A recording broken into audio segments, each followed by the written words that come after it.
Good night. Can you hear me well? Can you hear me well? Let me know if you can hear me well. This is Kimar Stewart on Alternate Views. Happy to have you on yet another Thursday. Welcome to Alternate Views. So I want to say how happy I am to be sharing with you on yet another Thursday. Thank you for those persons who have been on this stream fairly early. Let me give some people a shout out on here tonight. First person in, all at 6 p.m. Uh, Tyrone, Tyrone Green. Oh, let me get that. Hey, hey, so Tyrone Green, um, welcome to you, sir. Um, I want to say how happy I am for having you on fairly early. Welcome to Alternative Views. Just wanted to fix my glasses. So thank you for that. Cecilia Miller, good evening to you.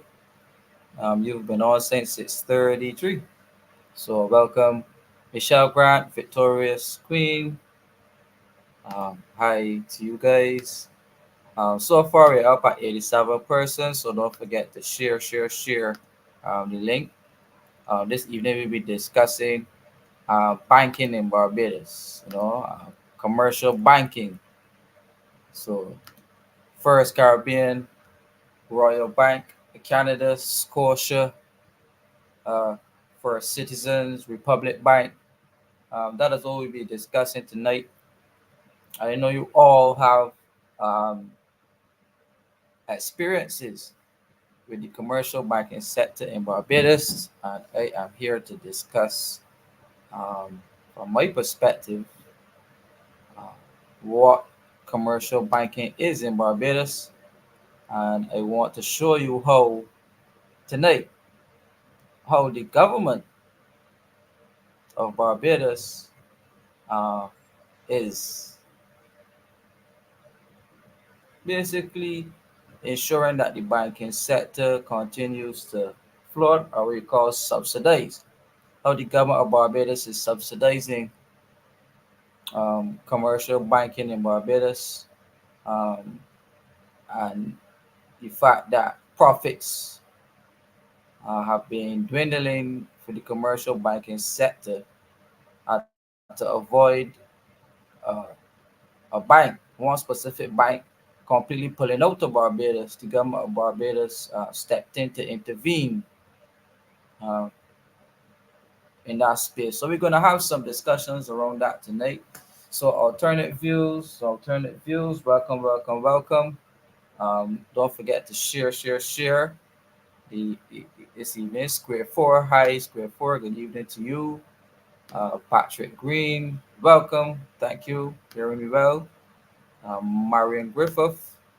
Thank you for tuning on, Marion. Welcome. Simply Patriot. Good evening. Uh, Patrick Green saying excellent topic. There's talk about online banking and fault security. Yeah, maybe we get into that part of the discussion later down. But for the moment, I wanted to show you how um, debt and how profits. I want to show you profits, debt, assets, and everything surrounding government, including government debt, and how your taxpayer dollars correlates, and how it correlates to the commercial banking sector, and why banks should be charging high levels of fees, and finding all types of smart ways to uh, increase profits in Barbados, in the Barbados economy specifically, right? So I just want to bring an understanding about the banks from my perspective. I want to bring a perspective of government, and then I also will bring a perspective of the people, um, and to show you I will call it situation that we find ourselves in terms of Barbadians government and the commercial banking sector. Now, we always start with a quote from Alternate Views, the book. Um, so, for those of you who are tuning on the first time, this is my book, Alternate Views.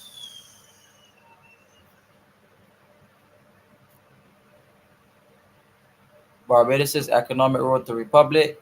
This book is an extensive economic analysis of the Barbados economy. Um, I should also say that when I uh, went to university, I pursued a bachelor's in banking and finance as well, right? So I did up to level three banking and finance at KF Hill, right? So I have some understanding, and I wrote about it in Alternative Views from what I would have studied in the classroom versus some economic research and analysis that I would have did at Stewart and Perkins Caribbean, and the output went into Alternative Views. And I did an entire chapter on it.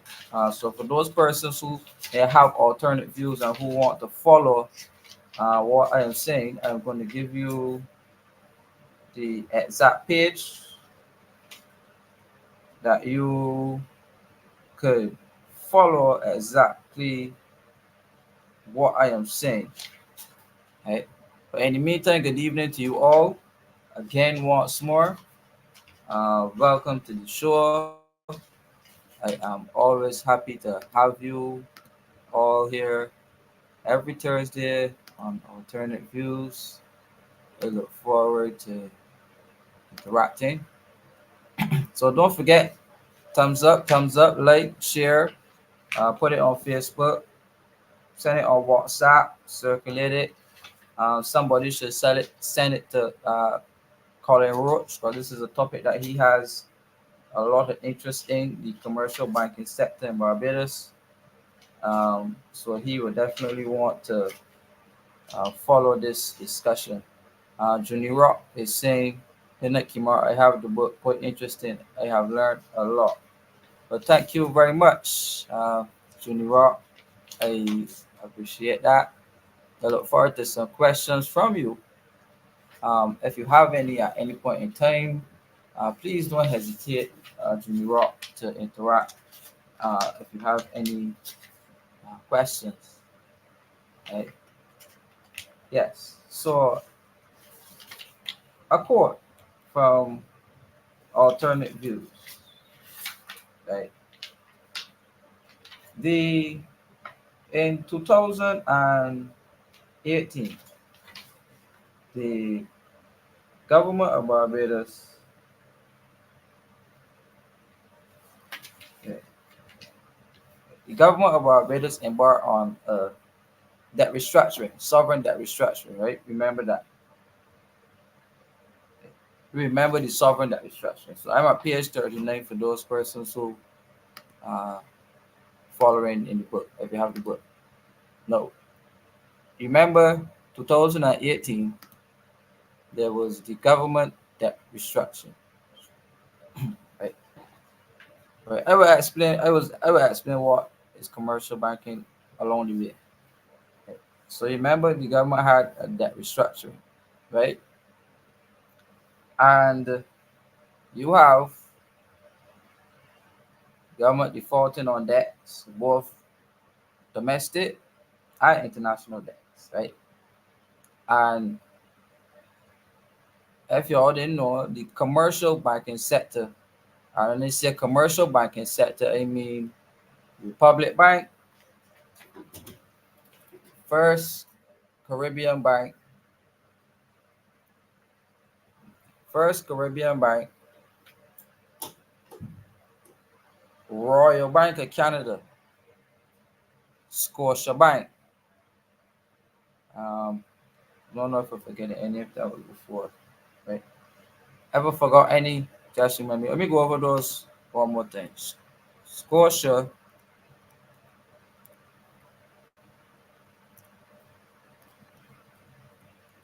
Scotiabank,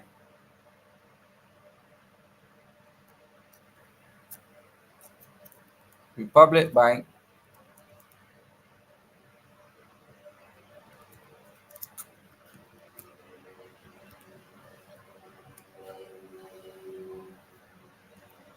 Royal Bank of Canada,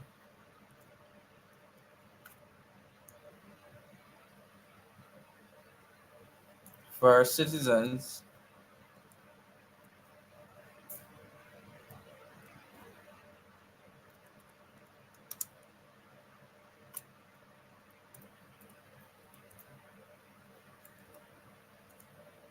right? So here we have it. Somebody, Lemuel Tell put it in. Thanks, Lemuel. So there we have it. Scotiabank, Republic Bank, or Royal Bank of Canada, First Caribbean or CIBC Bank, and First Citizens Bank, right? So those make up the commercial banking sector, right? Those make up the commercial banking sector. And in total, this is just a fun fact here, no? Uh, but in total, the commercial banking sector has quite a few dollars in assets in it. And I want to try to show you briefly how much assets are in the commercial banking sector in Barbados.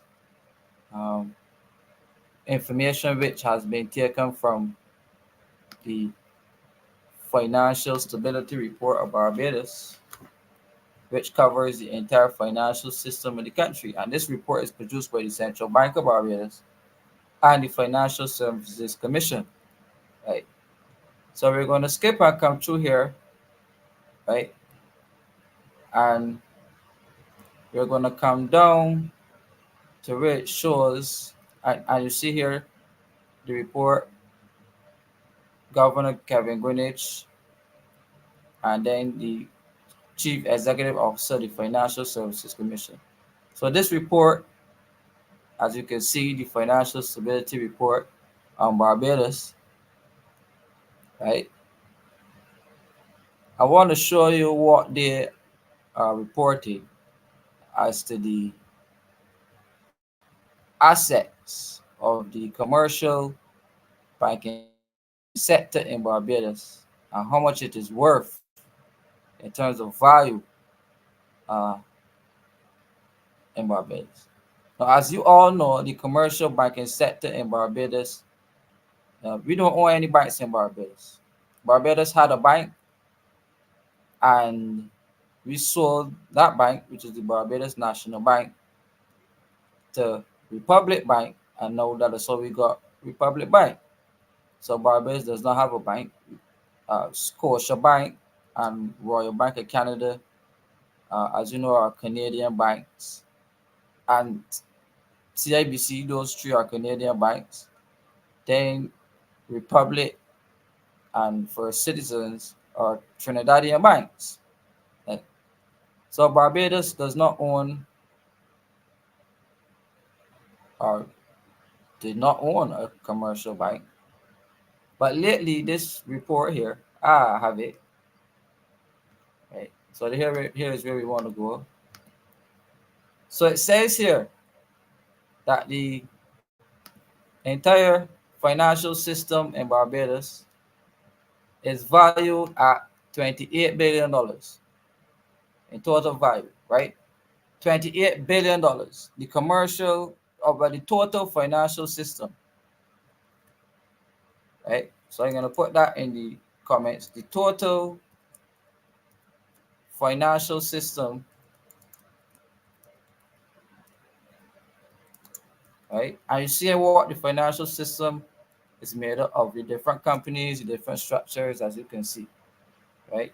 So the total financial system is equal to $28 billion, right? Everybody can see that fact. So I'm going to put the cursor right there, but right here, $28 billion. Right, you can see clearly that the commercial banking sector of Barbados has $14 billion in assets between those five banks that you just reported. Right, so between Scotiabank, First Caribbean, I forget the number already. Between Scotiabank, First Caribbean, Royal Bank of Canada, Republic Bank, First Citizens, and now the newly added Sagicor Bank, we have $14 billion in assets, right? Out of the entire commercial banking sector. So that is what is the total value of the commercial banking sector in Barbados, right? So that's what I just want to establish some facts. These facts are going to be beneficial to our later on conversation, right? So it shows you there the numerical value of the commercial banking sector in Barbados, right? But what I will show you later, right? Because we're going to come back to this slide, right? And we're going to focus right here. I'm going to zoom in. We're going to focus right here on this particular chart, which says commercial banks, government debt securities, right? So commercial banks, government debt securities, and you can see that percentage of 81%. So we're going to come back to that, right? However, no, in the meantime, let me quote the quote from Alternate Views. One important feature of the Barbadian economy, which the initial default caused, which is the default on debt, which compounded the domestic debt restructuring, brought severe impacts on the banking sector of Barbados. The debt default, resulted in credit shortages, less investment by commercial banks, reductions in what you call foreign exposures, or explain what that means, to the Barbadian dollar, hence a visible reduction in the presence of banks. So you all realize that a lot of branches of banks shutting down. You all realize that a lot of staff being sent home from the banks. Um, when you go in the banking sector, if they got 8 tellers, only 2 working. So those are things that I observe. And I'm sure that when you go in the bank, y'all observe these things too, right? Y'all got people who probably work in the bank that are telling you about their experiences working at a commercial bank in Barbados, right? So branches started to shut down, less investment by the banks, right? And that reduction in a more physical presence by these banks was targeted by the fact that they need to keep their levels of profitability up. Because remember, these banks are private and for profit, so you got to keep finding ways to make money, right? So the Barbados economy was not performing according to the bank at the time and the Barbados Bankers Association at the time. So there was not room, or the banks were saying, but there's not much things that we could invest in Barbados. So therefore, profitability is being reduced, and therefore we got to send one staff and close down some branches or whatever. But remember, this is not controlled from in Barbados. This is controlled as a decision from Canada. And I, when I hosted another show, I hosted a show previously called Debrief Finance and Business Thursday, which was similar to Alternate Views. And I chatted with uh, Professor Avinash Prasad, and he agreed with me on this point. Like Prasad agreed with me that the risk managers, the people who make the financial decisions in the banks, they are not based in Barbados, they are based in Canada. So when they set rules and policy rules in Canada, which suit the Canadian environment, the Canadian business environment, the Canadian political environment, and when they set rules in Trinidad to suit the Trinidadian economy, the Trinidadian political cycles and environments, right, and hand them down to Barbados, then we have to adopt these policies for Barbadians who go and use the banks. And therefore, a lot of the policies tend to disadvantage regular people when they go to use the bank in Barbados. Right? So, how many of you on this live tonight could tell me about experiences that you had, policies that banks put in place that you want to know if somebody was going, mad or something, right? And that is the sole reason by admission of Professor Prasad, and it was my admission initially, and he agreed with me, and I agree with him, right?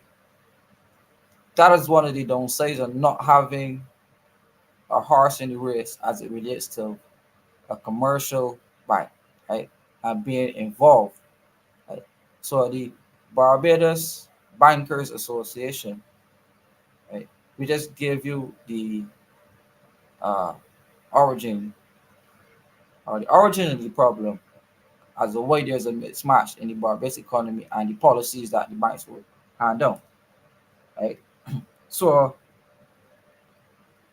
the banks in Barbados know the commercial banks. Remember, I list all of them earlier. The commercial banks,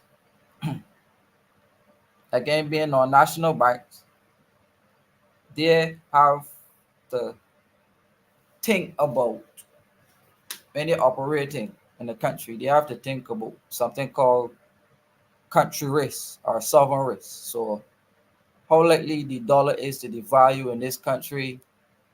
How likely the is that I would invest money and somebody would hold on to my money and not want to pay me back? Meaning, like the private sector, if they invest in businesses, how likely they are to be paid back? How likely the government is to use political power to hold on to the bank's money if the bank had to lend them money. So banks have to think about all of these things, and these things are factored into the bank balance sheet and the boards, and you know they think about these things. Sovereign risks, right? So when you go and Google it, encyclopedia it, whatever, but alternate views has it here as the definition for sovereign risk. It says any risk arising on chances of a government failing to meet debt repayment or not honoring a loan agreement. Such practices can be resorted to by a government in times of economic and political uncertainty, or even to portray an assertive stance, misusing independence, right? So the banks in Barbados, which traditionally lend the government of this country money, right? The banks in Barbados, which lend the government of Barbados money, right? They were lending, which is the last administration, uh, some levels of money, right? So by 2018, the government of Barbados as an institution owed the commercial banking sector about $2.2 billion in 2018. Right? The commercial banks were owed, so the government owed the commercial banks $2.2 billion for investing in government treasury bills and bonds and whatever. Right? So the government now in 2018, before the restructuring, owing the commercial banks 2.2 billion, right? They were faced with a problem. So that 2.2 billion was twice the amount of the total capital that the banks had. Not what they were, but the total capital, right? Twice the amount. So the total capital, the debt that was owed by government to the commercial banks was twice that capital, right? So before the restructuring, this government debt that was owed to the commercial banks, and I'm repeating this, it was in the form of treasury bills, right? Treasury bills. And the fact came up now about the possibility of not being repaid. Because remember, the government was saying they had no money, and the fact that the government was printing money at that time, right? There was always the concern by the banks in itself that they would not be repaid this 2.2 billion and the right amount of interest or whatever, because the government was, let me tell you, borrowing at a very rapid rate. So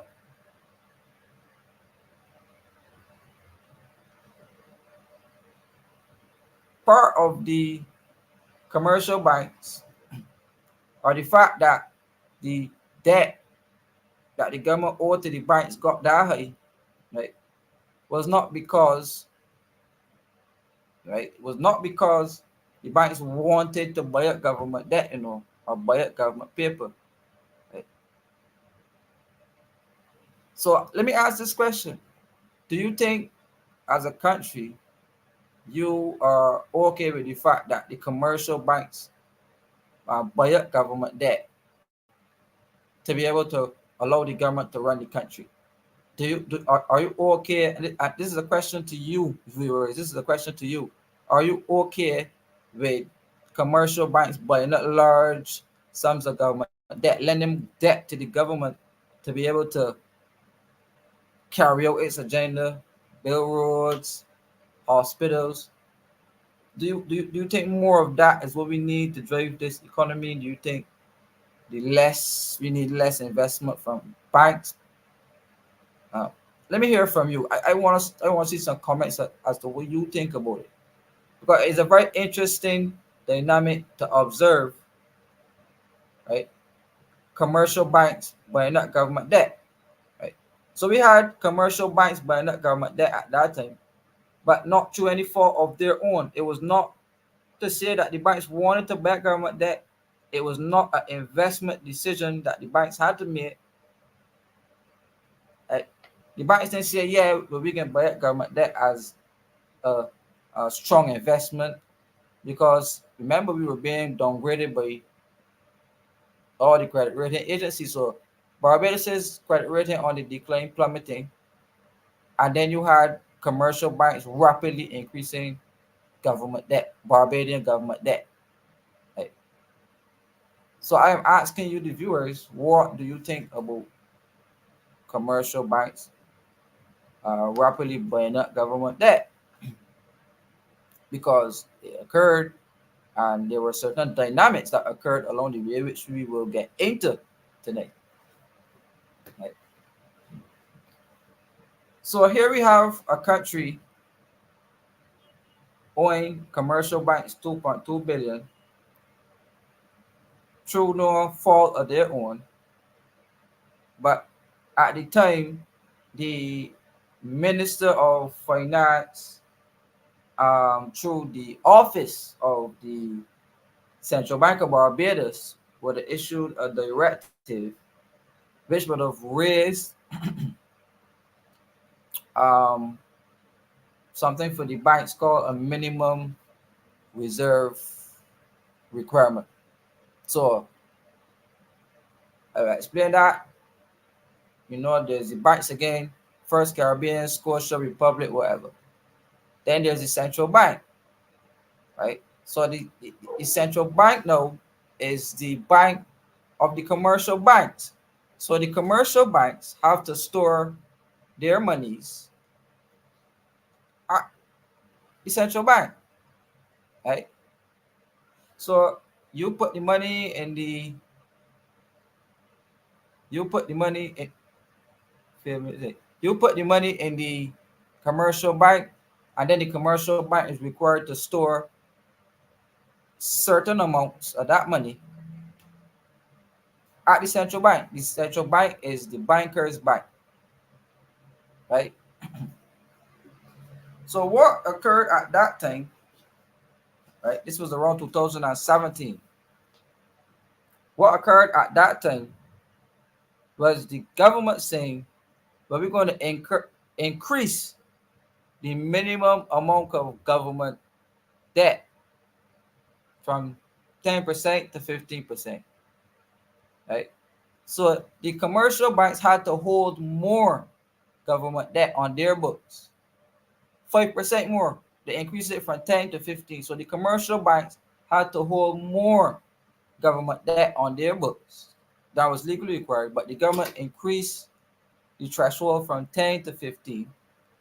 And the commercial banks quite full of the fact that the government would have made that decision, right? That is what the commercial banks quite full, that the government is saying to them, right? The government is saying to them, we're going to increase the legal amounts, which means that you have to bank more, right? So you have to take on more government debt on your books than usual. So the banks were saying, well, we could take that money and go and invest in other assets and gain us more returns, more quicker, whatever.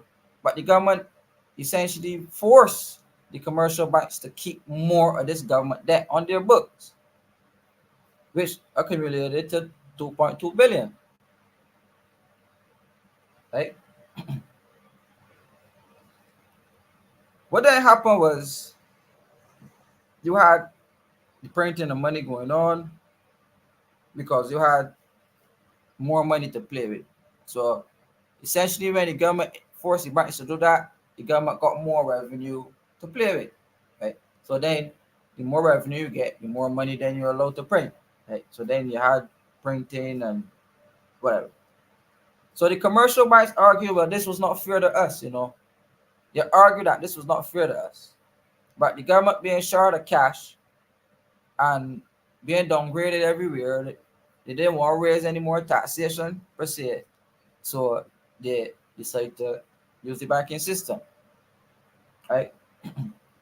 Now, when the government put down the debt restructuring, the government said that they are going to cut the amount of interest off the debt that the banks now owe, or not the banks are owed, sorry, right? So the 2.2 billion, the government is saying to the banks, well, look, we're gonna cut this in the debt restructuring. So therefore, we ain't owe you 2.2 billion, we owe you something less because we can cut this debt. So the bank say, well, how is that fair? How is that fair to us that it was not our choice to have this level of government debt? I know you're doing a debt restructuring and you're saying to us that we have to accept less because it was a government decision in the first place to ask us to take on this level of government debt. So how is it fair now that we have to take less? That is what the banks argue, which is a reasonable point to argue from, right? So there you have that situation brewing. The banks stand to lose millions in the debt restructuring. So therefore, the banks have to find a way to recoup the profits from the loss of the debt restructuring. So how do banks recoup the losses from the government's enforced debt restructuring? Fees, bank fees, right? So this is the sole reason. This is the sole reason why you continue to pay absurd amounts of bank fees, right? Because the government in the debt restructuring hit the banks for a decision that was made well, previously, which increased the requirement. The banks argued, but still, they said it wasn't fair to them, right? So in return, the banks are saying, well, we can't recoup this money in loans, we can't recoup this money in mortgages, we can't recoup this money in car loans and insurance loans. So the easiest way to recoup that money is point of sale fees in which the public, the consumers, the cost of them be passed on to the consumers to be able to recoup those millions that were lost in the debt restructuring. And that is what the banks are arguing. banks were bleeding us, you know. That is the sole reason why the banks were bleeding us for fees. Uh, yes, I agree the banks should not be charging fees like that, but I explained to you why the bank would charge fees, because when you look at what the bank would call assets, and assets are loans. So the assets that the bank have, which are the loans, the things that would pay the bank money, would be car loans, mortgage loans, bank business loans when they lend small business and pay back money, travel loans, whatever loans, right? That is how the bank earns money through your deposits as well, right? So they, the banks, right, were arguing that they cannot recoup the money that was lost in governments that restructuring fast enough to keep their profitability up. So therefore, they charge fees in order to maintain profitability. And it was the easiest thing to do, target the consumers. Consumers demand space, so it was easy, right? So when the central bank then step in to try to direct the commercial banks not to charge fees, right? It is within the power of the central bank to do that, right? But it was a decision of the government which caused that ripple effect, and therefore then the government stepped in using the powers of the Ministry of Finance and the central bank to just direct the banks not to charge fees, but I just gave you the reason why the banks were charging fees, because the Barbadian market is losing value, and therefore the banks are pulling out. Hence the reason why First Caribbean sold out and left Barbados. I had to restructure, right? No, what is interesting though about First Caribbean is that government has now invested in First Caribbean Bank, which is now restructured to CIBC Bank, right? Still a Canadian bank, but the government of Barbados has now bought shares through the national insurance. Right? So that is essentially what I call a government bailout, where you will use an institution, which is a financial institution, which this hence the reason for the changes to the NAS legislation, which would make the national insurance a more commercial entity to be doing more investor type uh, relations, as opposed to just relying on contributions. The national insurance is becoming investment vehicles to invest in more commercial, more profitable entities. So that is why the national insurance could have been chosen as the institution to buy out uh, capital and shares in the newly restructured CIBC Bank. Right? So I would coin that as a government bailout, where the national insurance buying shares in CIBC Bank. Right? Now, some people, some some economists, many economists will argue it from different perspectives. Some people will argue it as investment, government invest in profit oriented, ventures. More socialist ideals would say, um, man, I argue they would say you're using taxpayer dollars to bail out banks. Uh, and that is where some people will say too big to fail. A bank is too big to fail, because when one bank fails, other banks could fail. So there you have the government stepping in and bailing out a banking institution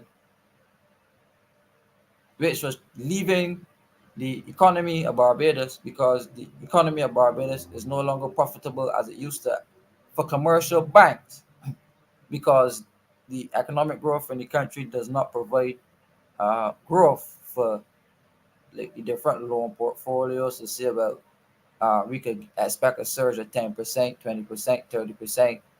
Uh, we ain't getting into new areas of profitability in terms of like commercial housing projects, commercial real estate, uh, high-end uh, high-end car market.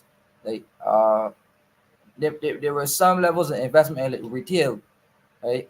The distribution sector, some in the hospitality sector, but that is it, right? But there's no industries or no services, no spaces really banks, right, can make profit without all of the risk. So what the government is doing is stepping in and subsidizing the banking sector in Barbados, right? And let me make that claim, and I'm going to show you why I made that claim, right? And I'm going to go back to the chart. I'm going to go back to the chart that I started with. That the government of Barbados is now subsidizing the banking sector in Barbados. Right? So let's look at this chart here. It says government debt securities. Right. So the commercial bank owns 81% in government debt securities. Right. You see that? Right. That is what the commercial banking sector contains. So it says here that the commercial banks have increased their sovereign exposure by investing more in domestic and foreign government securities. Up to March 2023, their holdings of domestic government securities, which is government paper, increased by $36.4 million due to increased investment in bonds plus and other bonds. And a larger increase was recorded in banks' holdings of U.S. government securities, which grew by $118 million by the end of 2022, and a further increase. Right? So it shows you here, right? It shows you here that in the commercial banking sector, look how much government debt compared to foreign debt the commercial banking sector is exposed to in Barbados. And the threat here, right? The threat here, people, as I read it from alternate views, and I'm gonna have to read it again. It says sovereign risk, right?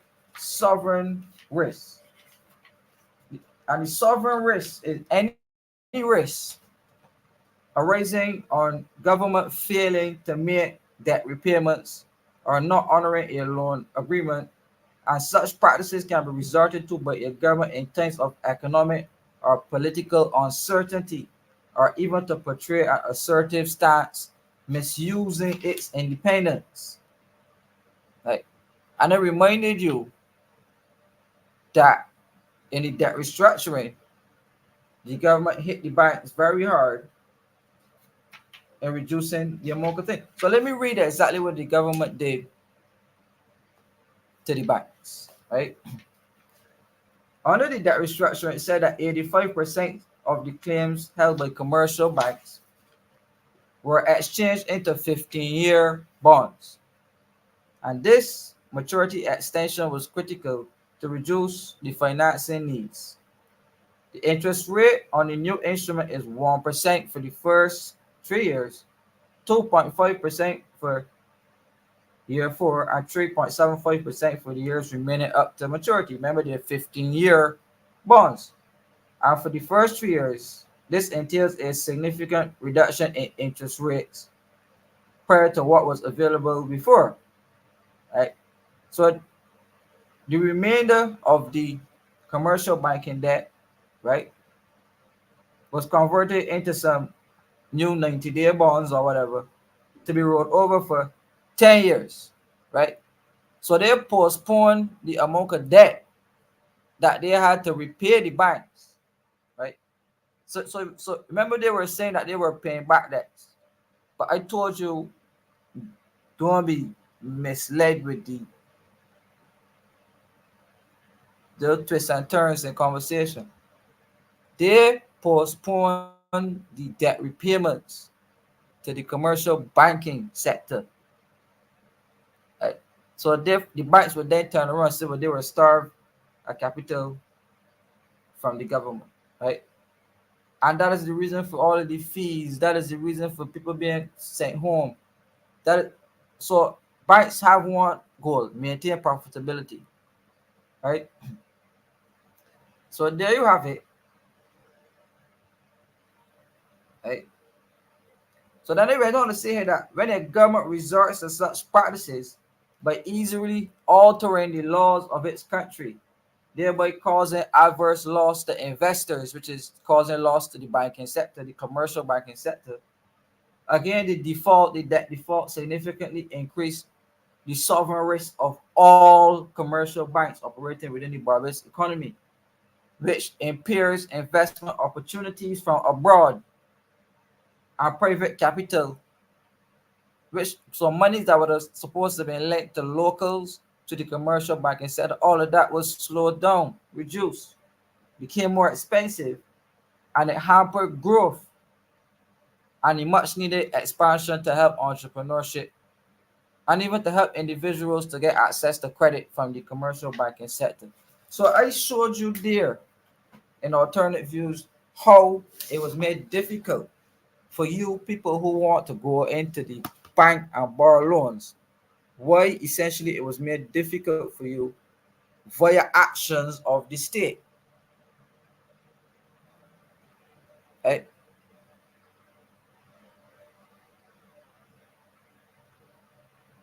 So you see clearly how actions of the state impact you.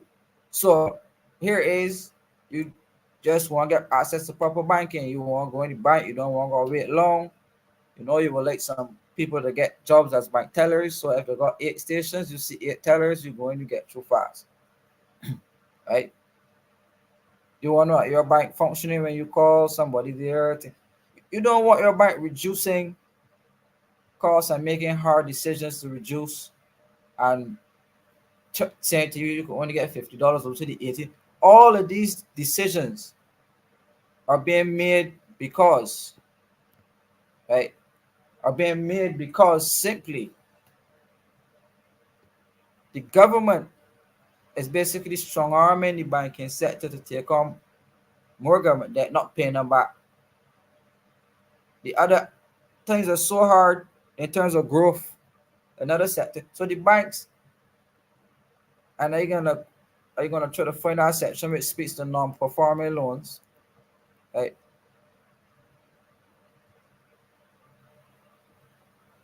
And that will show you that the profitability,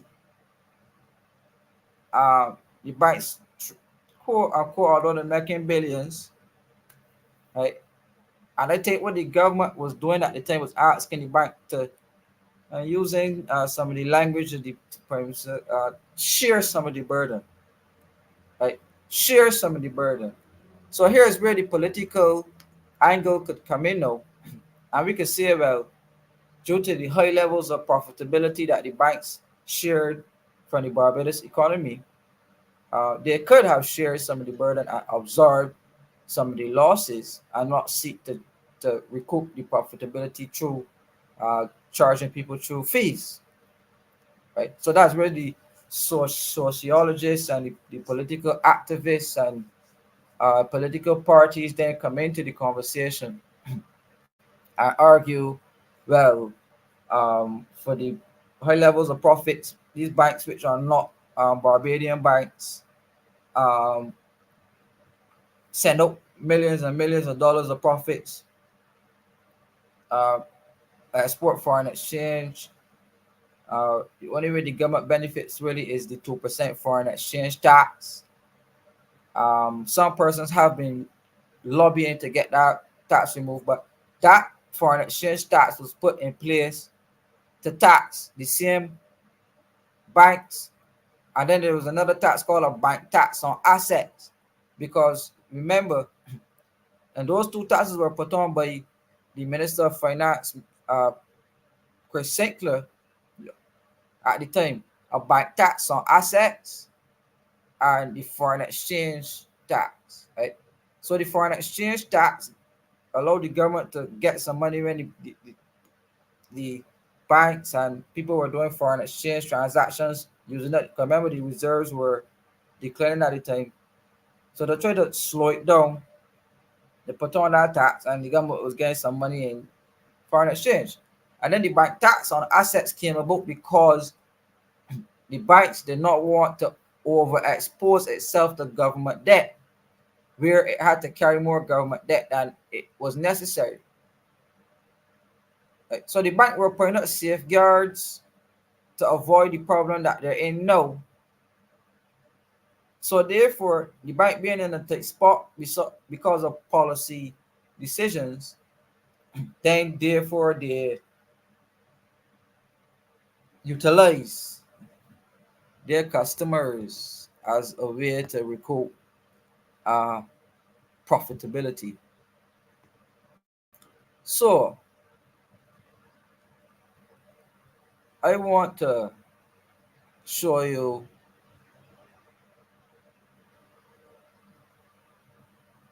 a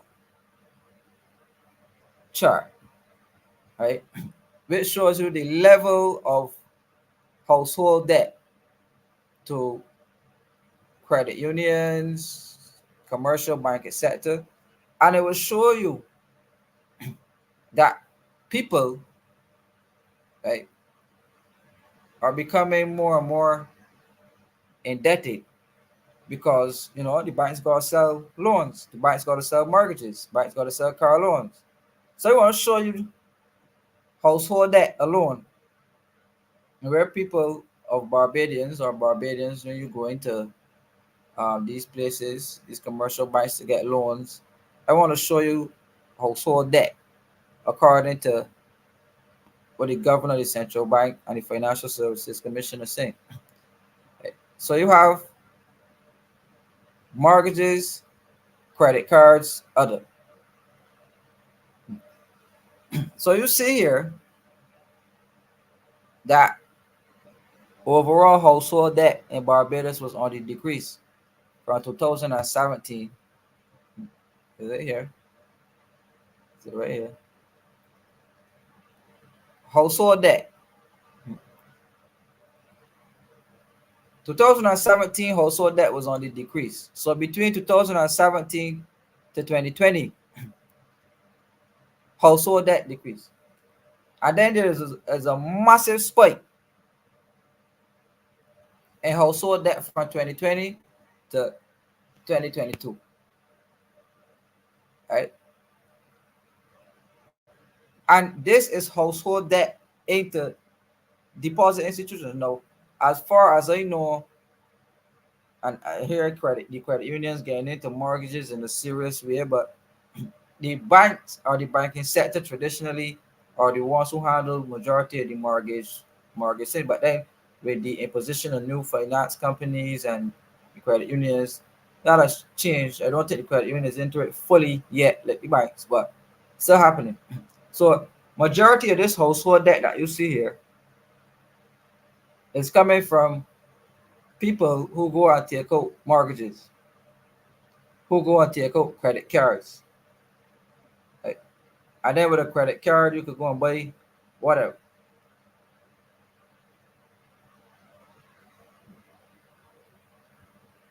So you can see clearly here that the marketing efforts of the commercial banks increased substantially, that the people in the Barbados economy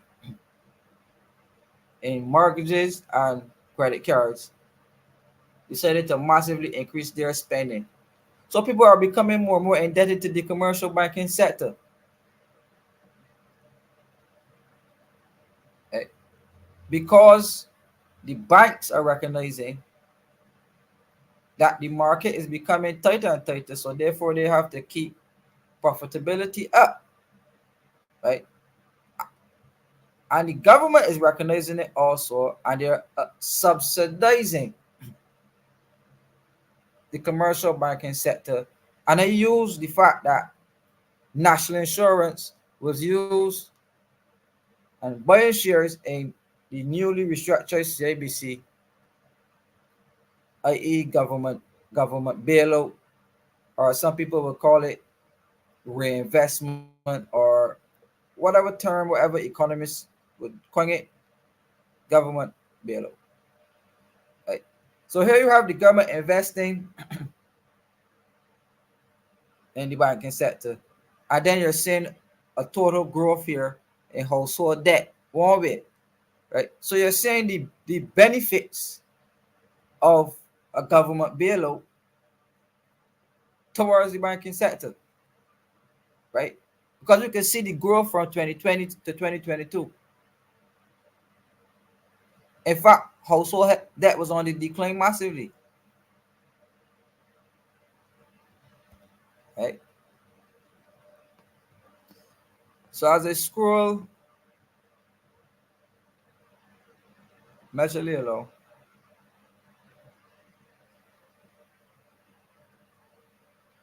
this here is showing me, this is a little technical to read, so I wouldn't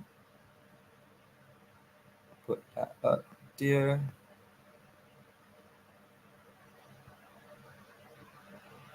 Ah, right. The slide that I want to show you is coming up. And the next slide that I'm going to show you is the fact that although the government has been propping up or attempting to propping up the banking sector, I'll, I'll show you that the level of foreign exchange, right, the level of foreign exchange that is being kept in Barbados has actually been on the decrease in the commercial banking sector. So therefore, the foreign exchange that the government needs is not coming in through the banking sector.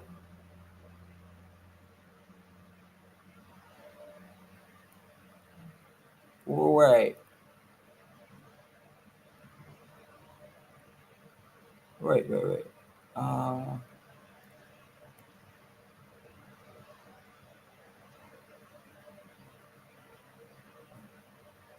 that there is insurance.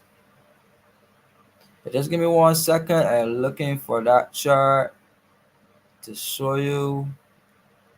Forgive, forgive me. But I hope you're getting the gist of what I'm showing you here. To show you how if you don't have good decisions being made at the level, uh, the banks will squeeze the people if the government is squeezing them. Right? So the boss program, you heard that the boss program that the banks were supposed to be investing in the boss program.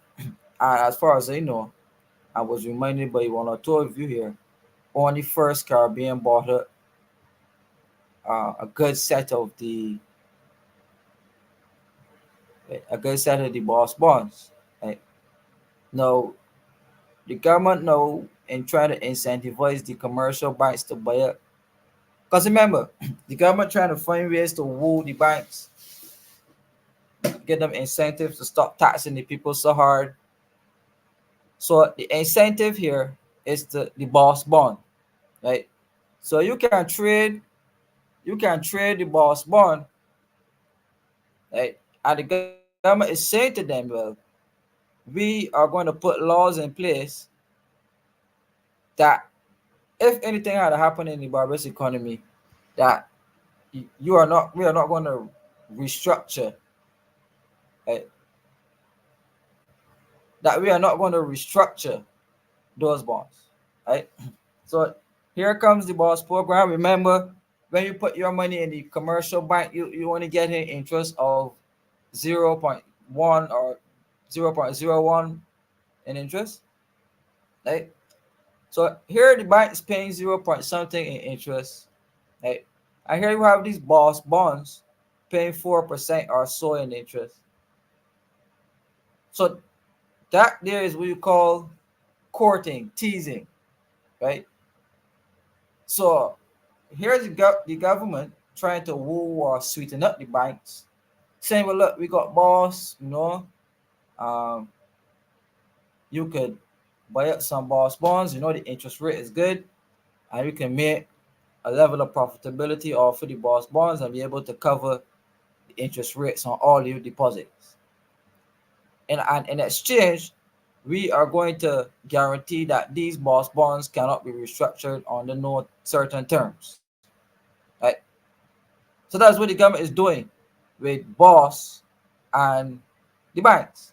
Because remember, the public servants who boss initially tackled, they didn't work in, that public servants didn't buy into the boss program. So boss was on the subscribe, and you have millions and millions of dollars, just nobody didn't buy the bonds. So the government is not trying to force the bonds into the commercial banking sector to be able to get capital or revenue from the commercial banks into government. The same way it was happening under the former Minister of Finance, Chris Sinclair. Right? So the government of Barbados is attempting to run and it's really called a scheme, boss scheme, but it's to run a schematic where the boss program, which they claim are to target the public servants, it is not really targeting the public servants. It is being pushed towards the banks and asking the banks to buy up all of the boss bonds because the interest on the boss bonds is substantially higher than the interest on the deposits. That when you're gonna put the people in Barbados, when you're gonna put your money on the bank, you getting 0.1%.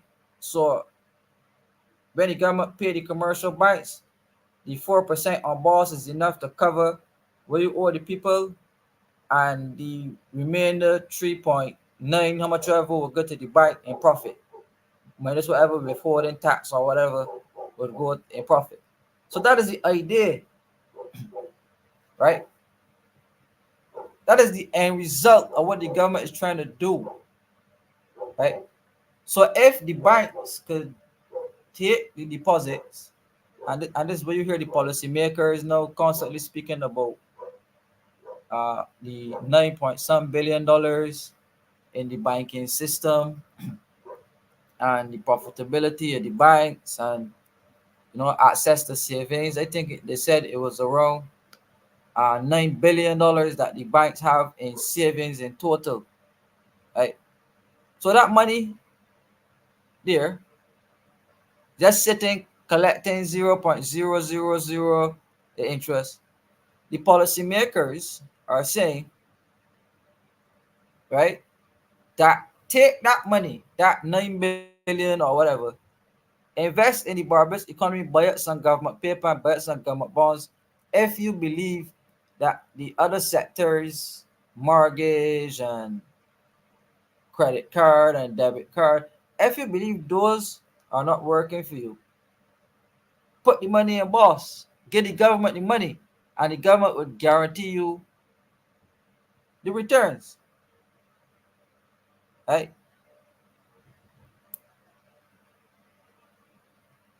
So it is essentially using taxpayers' money, right, that is held in the commercial banks. The government is asking those, and I'm repeating it so that you get it, right? I'm repeating it so that you get it, right? You put money in the bank, 0.0 whatever percent you get it. The bank have to find means and ways to lend that out. If you put money in Scotia, they gotta find means and ways to lend that out to make money. So if you put $10 million on a bank account, at no point in time $10 million remains on your bank account. That money is lent out to, if you want a bank, that money is lent out to Square Force, Smart and Beauty, Hurricane Writer, Sean Cole. Um, that money is lent out to people to make profit so that the bank can stay in business. Like, because the bank is in the business of lending money. Now, there are substantial sums of capital that has been accumulated. They say 9 billion. Anybody can set to just sit in there. right? So the government is saying, instead of that money staying out there doing nothing, helping nobody, just earning 0.00 ever. The credit unions can't do it because of the regulations that exist on the credit unions. So the regulations that exist on the commercial banks are fairly technical, yes, but here's the government trying to maneuver a way around them. So the government can't directly come and put on an offering because the risk associated with doing government is very high, right? Because the default, remember, these banks are not local banks. These are foreign owned banks, Trinidad and Canada, right? So they take directive from their head office, and the goal is profit. Right? So let me engage some of you. It is actually what time is it? What time is it? What time is it? It is actually 8:11. I am seeing some WhatsApps coming through. I am seeing some comments coming through live. Pedro Gemmet. I'm gonna continue on from where I left off, but just wanted to engage some of you quickly. Yes, Shanku, forcing boss on civil servants was really a pay cut. Yes, boss was a pay cut, a smart pay cut. Um, the way that boss should have been constructed, and I wrote in a consultant fees for this one, no government. So if well, I charge a consultant fees for saying this. The way boss should have been done is, instead of cutting a person's wage, they should have given you a wage increase. But say to the people, instead of getting that wage increase in cash, you will receive that wage increase in bonds. And you will receive the interest payments along with your salary. So you will go home with your salary, and then you will go home with interest payments of the boss bonds, right? And then that will be considered an investment in public servants, not to cut the wage and to send you home with a reduced wage. No, the thing was to increase the wage, but instead of giving you the increase in direct cash, you would get the increase in bonds, and you would just receive the interest payment along with your salary as opposed to an increase in upfront. That is the way a boss should have been done. And I spoke to this before. Ironically, I spoke to this before the general election in 2018. So I was then surprised to see that boss was then utilized uh in the way it was utilized. Right? So they were never supposed to cut people's wages, and they were never supposed to construct it in a way, speaking about forced savings. Right? It was not supposed to be a forced saving, right? But the government did it the other way around, and they cut people's wages, and the subscription was low. People did not, after the fact that they then say, but it's not forced, it's optional. After some pushback from people, like after the pushback from people, they then changed it to be optional, and then the subscriptions were low because most public servants can't afford a wage reduction, given the fact that inflation is so high. Price increases in the supermarket has been going up. Insurance premiums have been going up. Cost of living has been going up. So therefore, it would have been unreasonable to ask a civil servant working for uh, below a certain salary scale to uh, consent to a wage cut. So BOSS was constructed in a way, I think the authorities had to find a way to sell BOSS uh, to the civil servants, because they know the civil servants is X amount of guaranteed revenue. So they were looking for a base, right? But it was not practical in the way they did it. So that is why the subscriptions were low and it failed. So the commercial banks know, and this is where if it's not done properly, it could be a bit schemish here now. Right? The commercial banks know are being asked by the government to take out the slack of the boss bonds and buy up the ones that are not being sold and buy the ones that are already on the market, right? So it's that the government getting into civil service and then telling the banks buy them off. So it's just like a middleman transaction. So essentially, they would use the civil servants to facilitate a transaction between the government and the banks. So the civil servants became a middleman, right? The civil servants became a middleman for the boss bonds, government, civil servants, banks. Like I said, the fact that the government defaulted on the debt, right? I want to keep reminding you that debt default was disastrous for the Barbados economy. So the government cannot go up front to the banks and ask the banks to directly take on government debt, because they tried it already, right? They tried it already, and they're going to pull it up. I'm going to pull it up, and I have it in alternate views here as well, right? The government floated two central bank bonds since the debt, right? The government floated two central bank bonds since the debt restructuring, right? And all two failed to meet the threshold, right? So the commercial banks are not buying up government debt. So if the commercial banks have no appetite for government debt, right, then there's obviously a shortage. But remember, the direction of the commercial banks are not coming locally. They're coming from international, because the banks are not domestically owned, they're foreign owned banks. Right? The foreign owned banks. Right?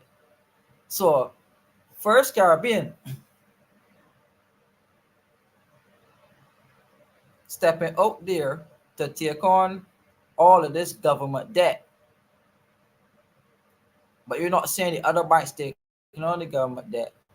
Comes from the fact that the government of Barbados just bailed out CIBC Bank via national insurance. So therefore, when you prop up the bank, then the bank is then allowed to go in the market and buy up investment, i.e. debt. But the amount of capital that First Caribbean is spending in the economy is coming from the fact that the government is supporting it. Right? So if Republic Bank, right, or if Four Seasons, or if Scotia, or any of the other banks that are not First Caribbean, um, had the appetite to buy up government debt, or the government debt that is on the offer right now, if it was attractive, those other banks would have gone forward. But those other banks did not go forward because they don't have the same guarantee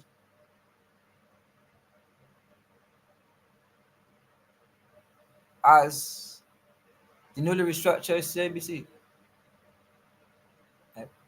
So national insurance is there, and national insurance having shares, becoming an investment partner, then that is access to capital, because the national insurance is capitalized enough to be able to invest in CIBC bank, which then allows the bank as an investment decision now to go into the market and buy up government debt, which then gives government access to more capital.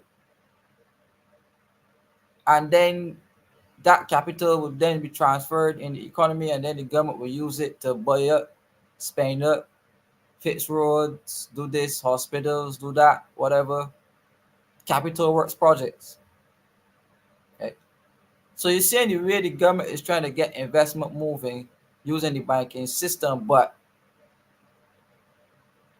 First Caribbean is responding because they have, as I tell you, a state guarantor. The other banks not responding in the way that one is responding because they don't have the same guarantor. So there's a higher level of risk associated.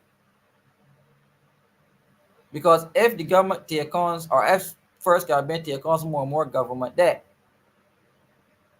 the national insurance is there to subsidize it. But if the other banks going to take on more and more government debt, the national insurance is not there to subsidize it.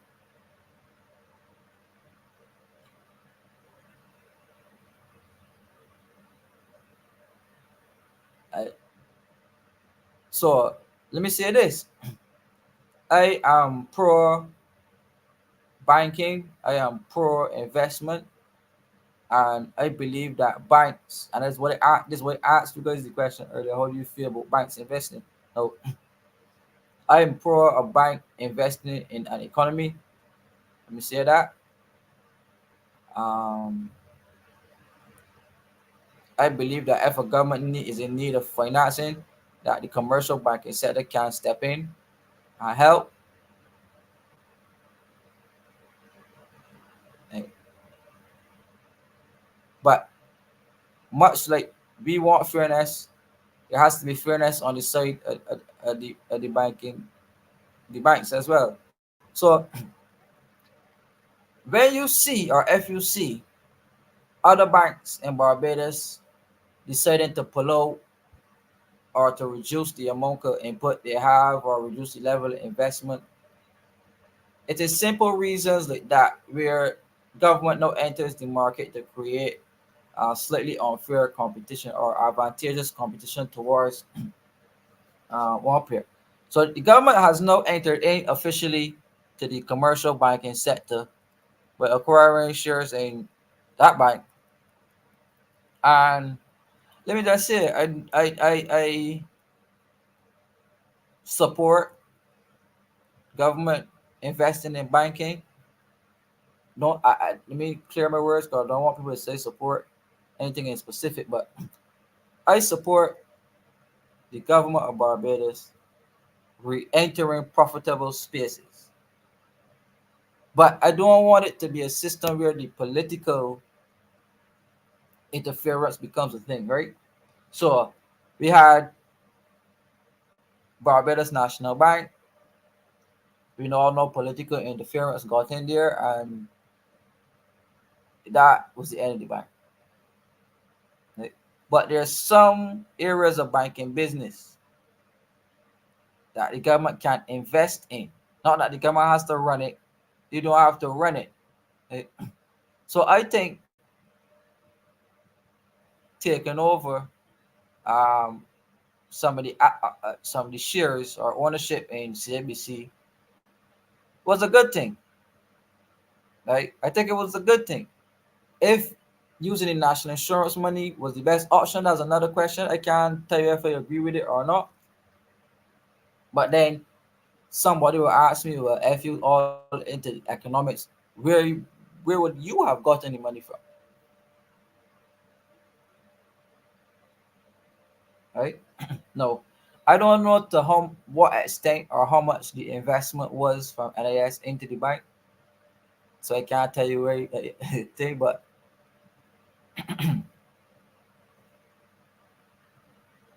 this is where the conversation of political difference comes in. I spoke about this earlier.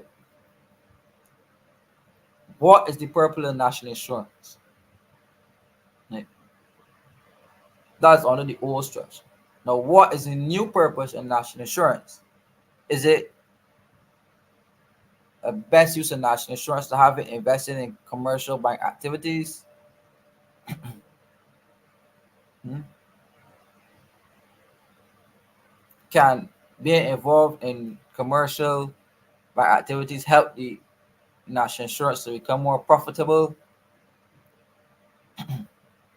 Right, so these are questions that we need to ask. Right? So we need to and I wish I could get access to this information to see the investment portfolio of national insurance. And if this decision was indeed a wise decision to invest in that sector, right? Because we saw the end result of it, right? So we saw the fact that CABC in return then come and bought up a lot of bonds and bought up some of the central bank bonds and bought up government paper.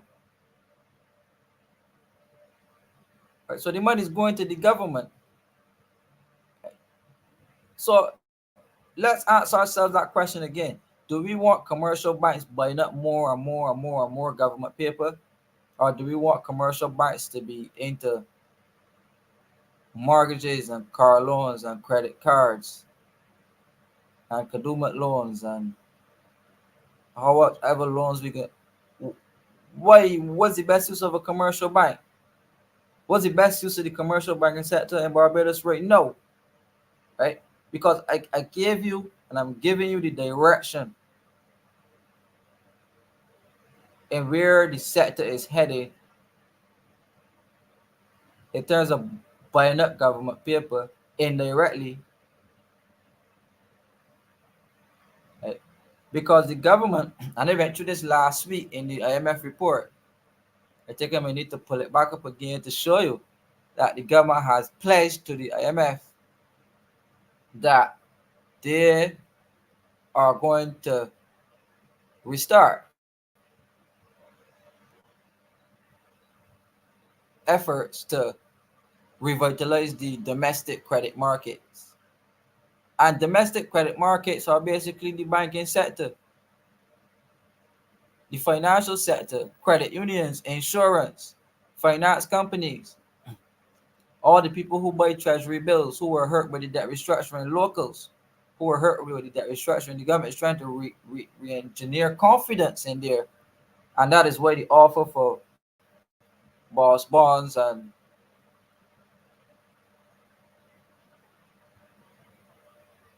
boss bonds and whatever offerings. Right? So I hope that you guys are on to and into what I'm saying. Seeing some comments coming in, so it'll slow down for a bit because we were going. It's now 8:30, so we were going from 7 straight up because we got in fairly early. We're up at 347 persons, so I want to thank you all for tuning in. Hope you're enjoying this discussion. We're getting very, very, very heavy tonight. Um, I have a video to show you that you quite be amazed by. I hoping that is on YouTube. I mean,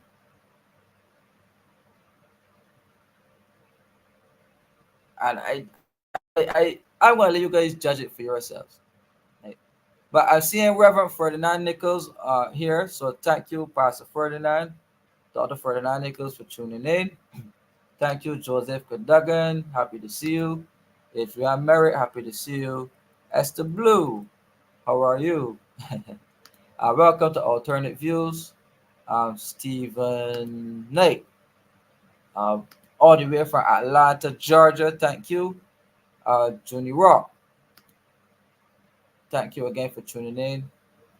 Uh, Anthony Oliver, welcome.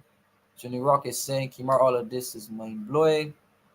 Patrick Green is saying, indeed, you are spot on, Kimar, but unfortunately, those in power believe that is a fundamental right of theirs to remain above their means while keeping down the common poor. True. The king is saying, I would love to see Mr. Kimar as Mr. Tarn, Deputy Prime Minister this time. Interesting. Yeah. Yeah. So I have a clip. I'm gonna look for this clip. I'm gonna show you. I don't want you guys to tell me what you think with it, but connect to you all again, Ocean Stalker. Welcome, welcome, welcome. Yes. So we have a question from Lemuel. Why did they invest in CIBC and not the others? No, it was a widely known fact that first Caribbean CIBC wanted to leave Barbados. And in an attempt to save uh, that bank, right, because there's a saying in banking which goes too big to fail. Right? So a bank that is systemically connected to the Caribbean economy, such as CIBC, it would not engender good confidence in your financial system if you allow a bank, let's say, BC, to collapse. So this is where you get government intervention.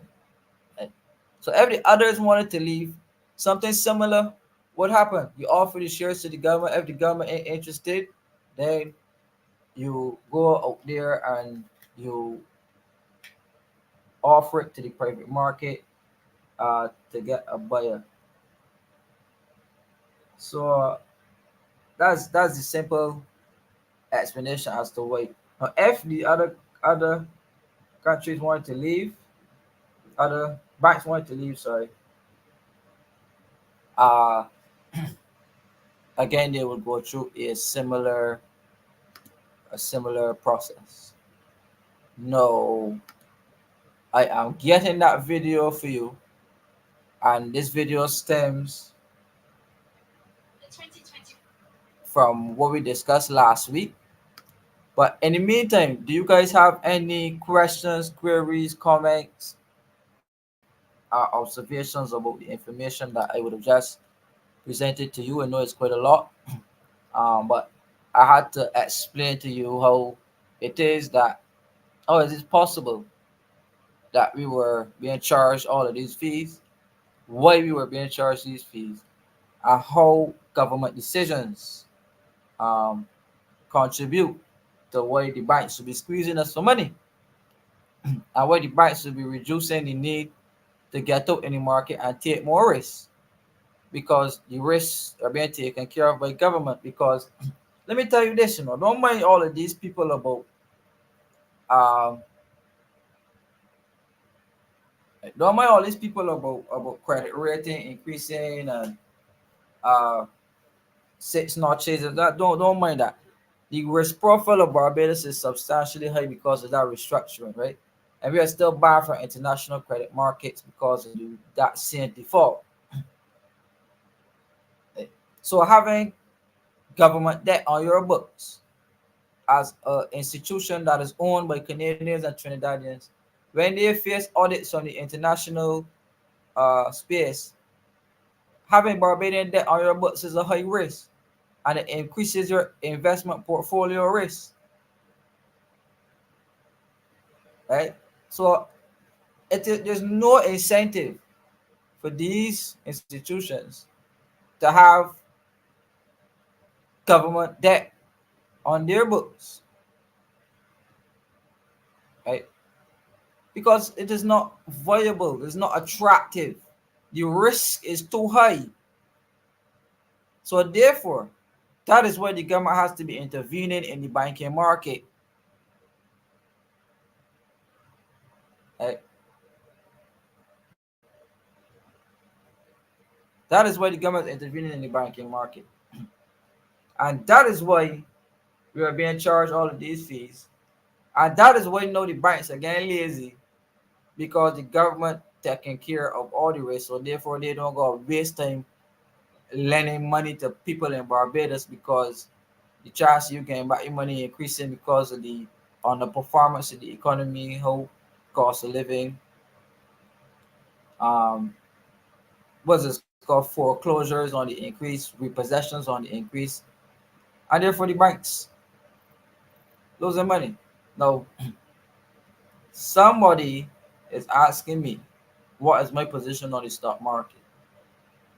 I support a stock market. I was actually one of those people who was very supportive of the idea when it was announced by the Prime Minister, Mia Motley, of a junior stock exchange in Barbados. I think that the stock exchange needs to get moving. Um, I think that if we could get that going, that could be a substantial pool of investments for the government, and it would force the government to create new industries to allow the stock market to function, right? And it could get average people in it, vendors, no corn people, sanitation workers, people who work, fishermen, anybody, blue collar workers, white collar workers, everybody could invest in stocks in the Barbadian stock because the Jamaicans have a functioning stock market which is profitable, right? So we, like I said, was supportive of the idea, but this junior stock market idea never got off the ground. Sadly, the stock market as it is in Barbados, no, is not financially viable. I don't know how much it grows at, if it ever grows. I don't know how much shares trades on it, but there's not a lot of scope and volume on that on the Barbados Stock Exchange, so it doesn't really factor into the conversation much. So I think it needs to be restructured. And there's me now again writing my consultant fees. I think the government can restructure the Barbados Stock Exchange into a sovereign wealth fund and do away with the old structure of the Barbados Stock Exchange. Is ripe for restructuring. It is almost useless, really, and it does nothing much to help um, the investment landscape. I don't even know how many companies are on it, but the Jamaican one is functioning. So that tells me that ours could function. So I am all for a complete restructuring of the Barbados Stock Exchange, turning that Barbados Stock Exchange into a sovereign wealth fund in which the government can put assets in. So all the reserves can go into the sovereign wealth fund. Gold reserves could go into the sovereign wealth fund. Treasury bills could go into the sovereign wealth fund. Shares and investment in international industries.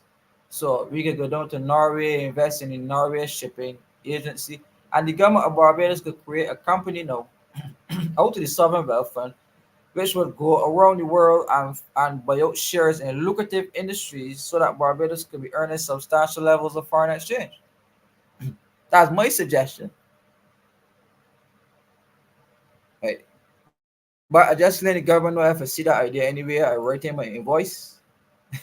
So alternate views, don't forget alternate views.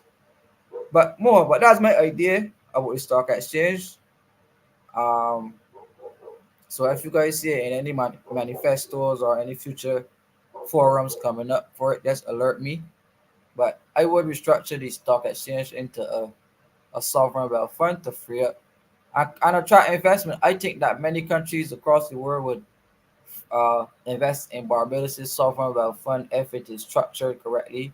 The NAS went from a lowly profitable entity to a highly profitable uh, entity. Yeah. Peter King, good evening. Let me just say, Alternative is not a political show. This is not a politics show. This is an economic show, so I tend not to discuss my political uh, activity on alternative views.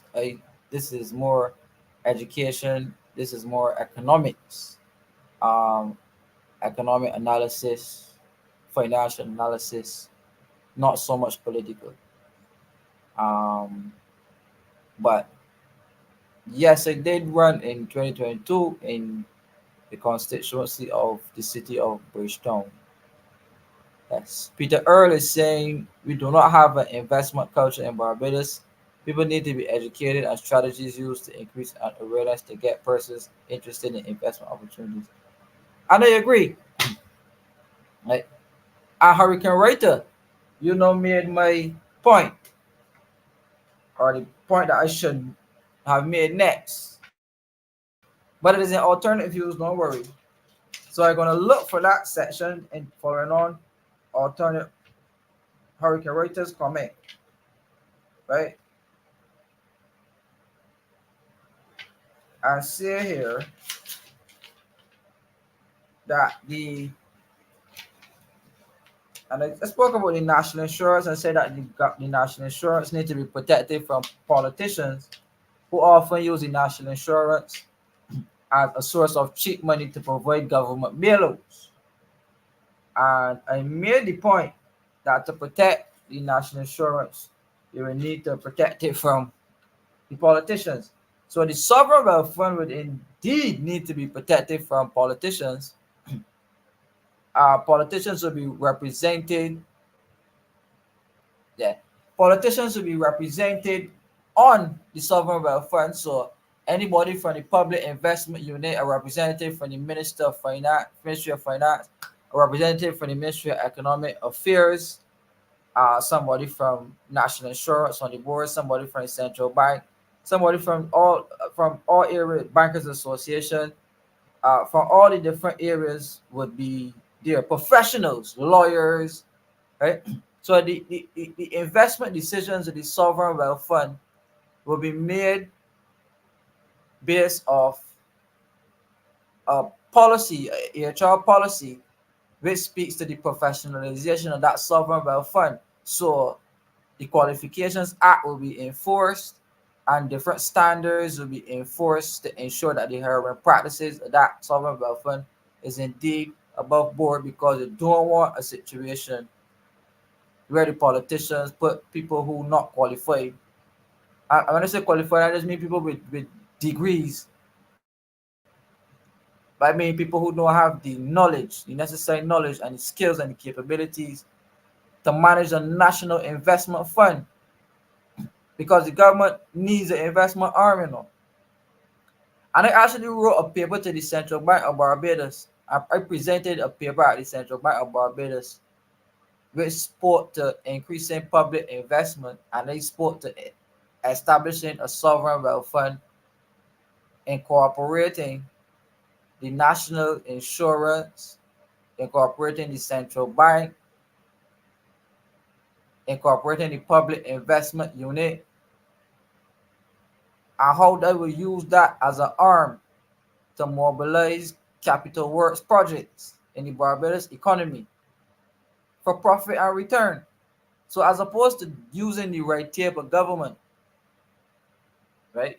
As opposed to using the red tape of government, a functioning sovereign wealth fund without the restrictions and the interventions of politically incapable decision makers, having that professionally managed at the international standard too, sovereign wealth fund will completely free up the investment space and help to mobilize investments that could come through the same banking sector, investment that could come through a digital dollar, digitalization, right?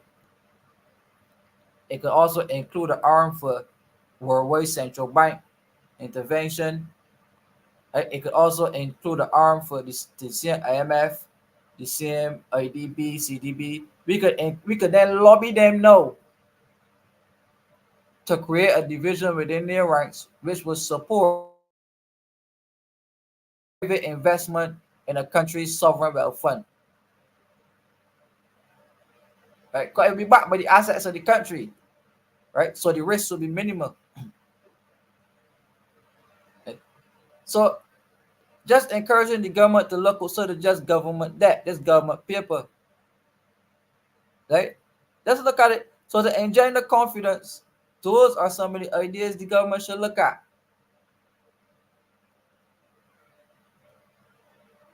Right? So just putting some thoughts up there, but you know, um, just putting my thoughts up there. So what do you guys think What do you guys think? Um, information is flowing, flowing, flowing. We also bringing some structured solutions to Barbados. Right? Right. We need to bring some structured solutions to Barbados.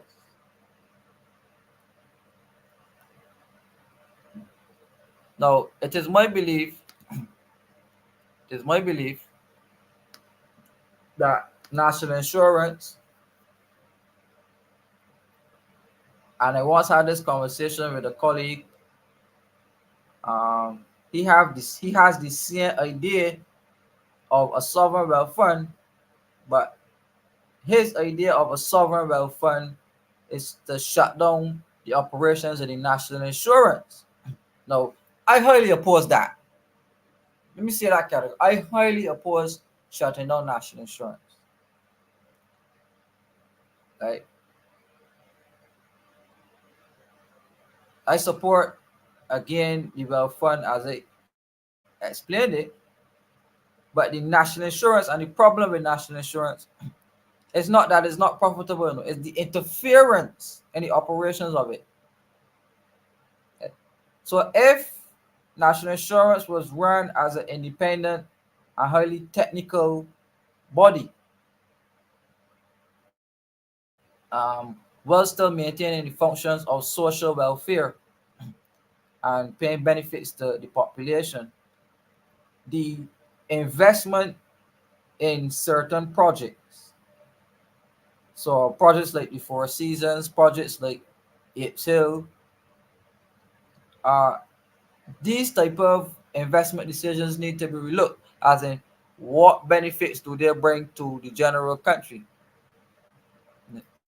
So an investment from national insurance into right, so the investment of national insurance into Four Seasons, or the investment into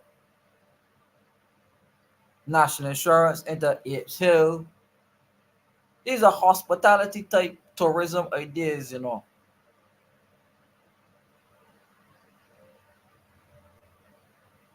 What are the returns from an Apes Hill type project?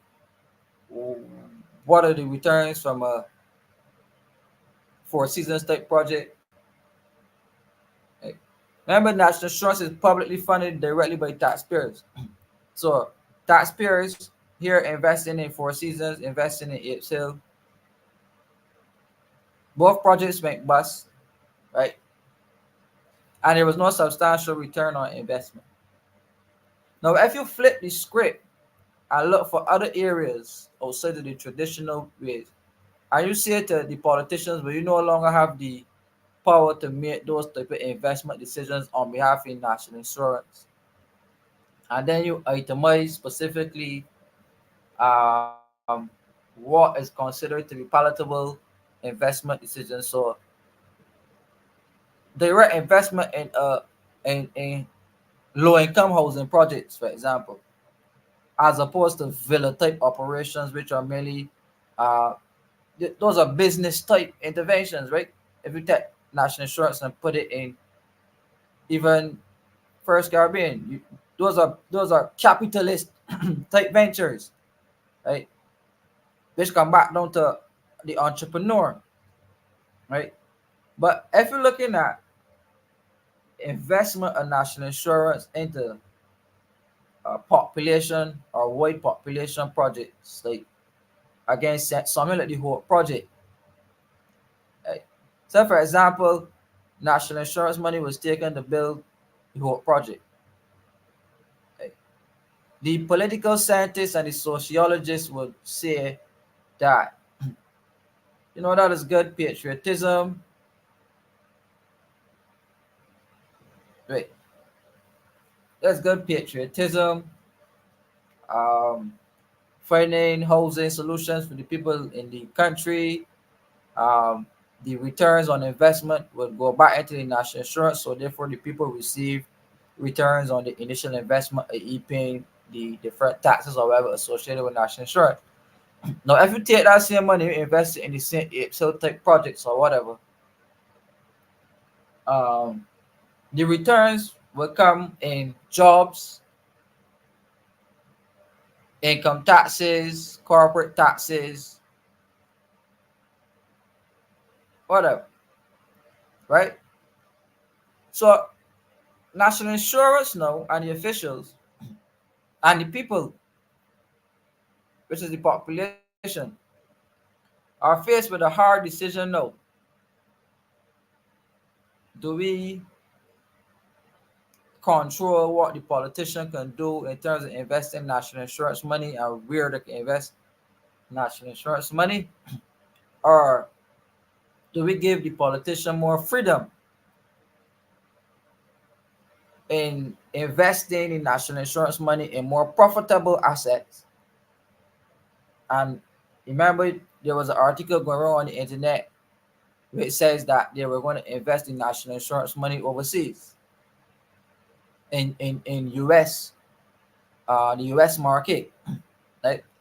So they wanted to pass legislation to invest in the national insurance money because the Barbados market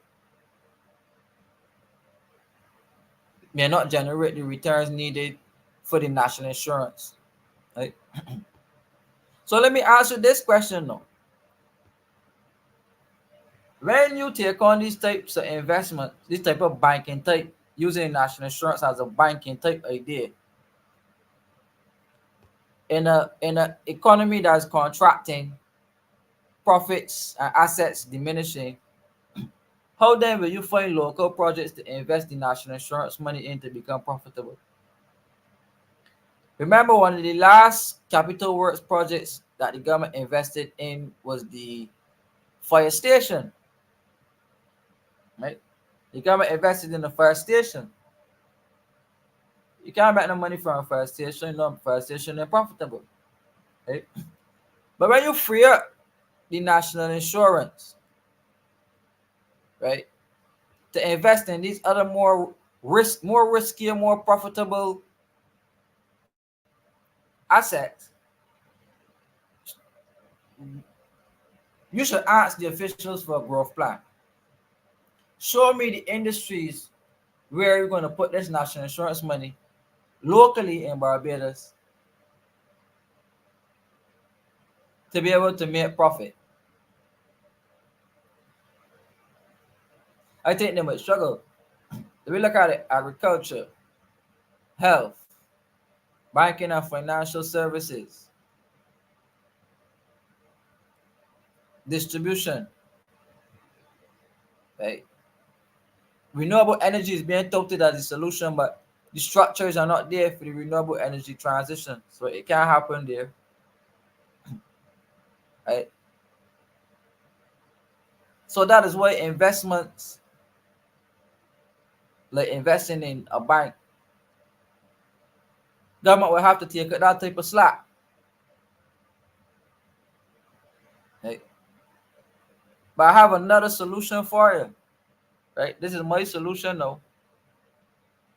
I believe that instead of the government intervening to and allowing national insurance to, but I believe that the credit unions, if First Caribbean wanted to leave Barbados so bad, it is my belief that the credit unions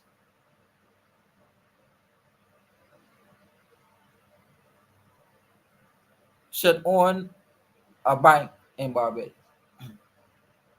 So all of you will know that the credit unions can only keep a certain amount of capital on their books, and that the credit unions they have to deposit their money with the commercial banks. So when people say I can take my money out to the commercial bank and put it in the credit union, you still wasting your time because the credit unions still have to store their money by law, as it's required by law at the commercial banks. Right? So to give the credit unions some leeway, and I'm writing the invoice for this one here again now. If you want to give the credit unions some leeway, the credit union should be looking to own a credit union bank. so that all of the deposits from the credit unions can be stored at that bank, right? And there you would have a pillar of wealth,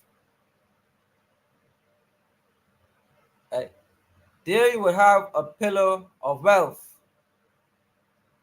allowing the credit unions to have a more streamlined as it relates to banking services, because the credit unions have to rely on the banks for a lot of services, right?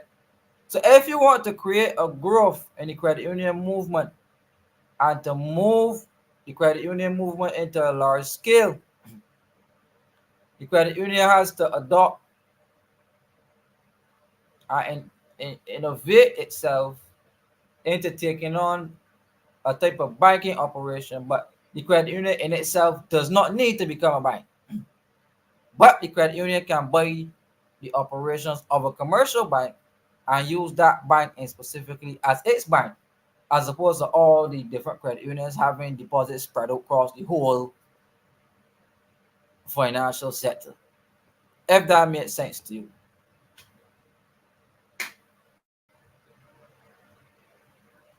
Right? So credit unions then will be able to get a trail on exactly what's happening, be able to more control the spending, whatever. And investment can then be freed up for the credit unions, because when the credit unions want to make commercial large investments now, they don't have to go to the banks. They got their own bank. And the bank can then be backed from the capital within the credit unions. So the credit unions would then be able to do their thing with their own bank. Right? So the credit unions should have been given that opportunity to buy out the shares in First Caribbean Restructuring ABC, because based off the fact that the credit unions are arguing for more relaxed regulations which would allow them to invest in larger real estate projects and other uh, capital work type projects,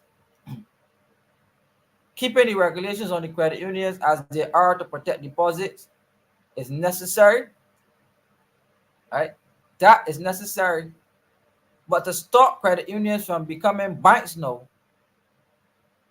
you keep the regulations in place, but then allow them, even change the legislation or policies or whatever, to own a controlling share in their own commercial bank. That is my suggestion. So I thought it necessary to put some ideas on the table, because I'm saying to myself that I do a lot of content and stuff, but I want to change the narrative a bit and see if I can get some meaningful change in Barbados. Like, now, I don't have to be in any position or whatever to give an idea. I'm giving my ideas no, because I want to see Barbados do well. Like, and I want to see the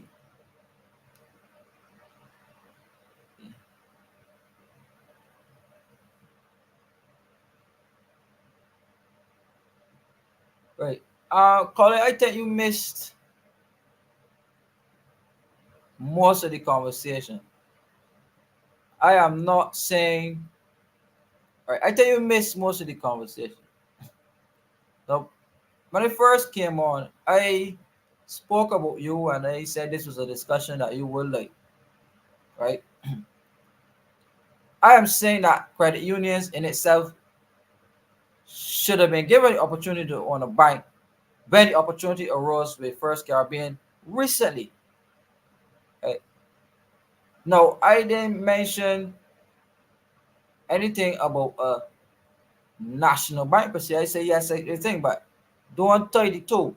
I am speaking specifically now about what should happen with the credit union movement, given what happened, right? Right. So, as I was saying here,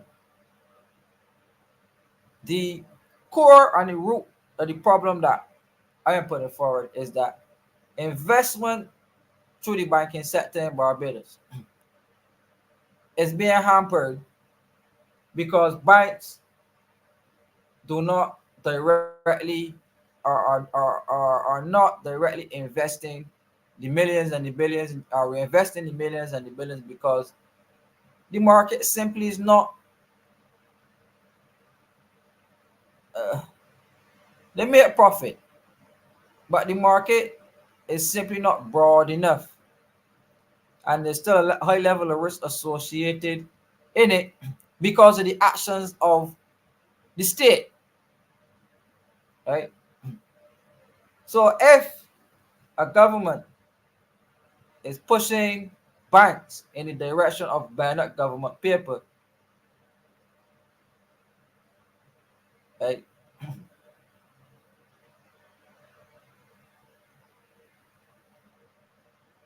then that is cause for concern because it shows that there's a non-performance in other sectors in which the banks traditionally operated in.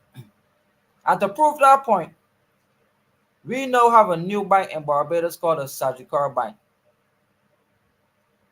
right? And Sagicor Bank is a digital bank. It's not even a bank. Oh, the other. It's a digital bank, right? So new bank coming on stream, a new commercial bank, but it's not the same traditional brick and mortar. Without brick and mortar locations, yes. Right? I get a text from somebody.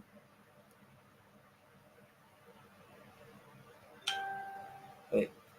Um, yeah. So I have that video of WhatsApp. I have somebody who wants to come in. I'm gonna let him people soon, so I'm gonna wrap up on this point. But I know got distracted, but yes, and be all though, because I want to start engaging. The banking sector in Barbados needs care, attention, some time, right? But because the banks are foreign owned, right, the policies are not set in Barbados, and the cost of Barbadians complying with the international regulations for these banks is squeezing the country, right? And the squeeze is trickling down into the cost of living, and people are reclining in the economic fortunes, and the banks making less money. The government is providing opportunities out there for the banks to buy up government paper to guarantee them revenues in a failing economy.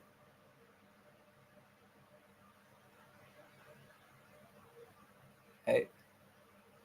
So, my substantive point is that 14 billion in assets in the financial system compared to the nine how much ever billion in savings that we have just lying there in the banking sector, along with the fact that we are believing in Barbados that the terms to get access to credit from the banks are getting higher and higher and worse, and banking for average Barbadians is no longer attractive, and the banks reducing the amount of presence they have here in the Caribbean, government intervening in the market, high level of fees, uh, taxing business accounts. I hope you get a clear understanding as to why these things are happening because the banks are there to make profit. And if the government makes life difficult for the banks, right? If the government makes life difficult for the banks, then the banks turn and make life difficult for Barbadians.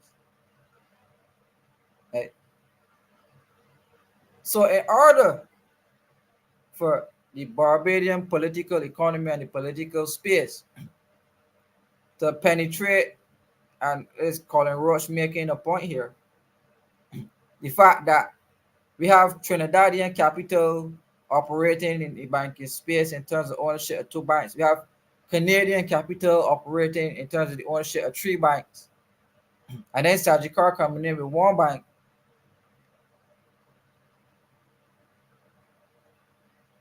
We need to find a way to operate in the space, which could then free up, and I gave you the suggestion through the sovereign wealth fund, which has to be protected from political interference, which would give the banks an opportunity to have more profit oriented investments available to them that could trickle into the wider society without the government putting itself in place and intervening in the market and making life easy for the banks. Because remember, 0.01 deposit versus 4% interest. And at the rate inflation is going at, the value of money decreases every day, every year. So $10,000 today ain't gonna worth the same as $10,000 in 5 years.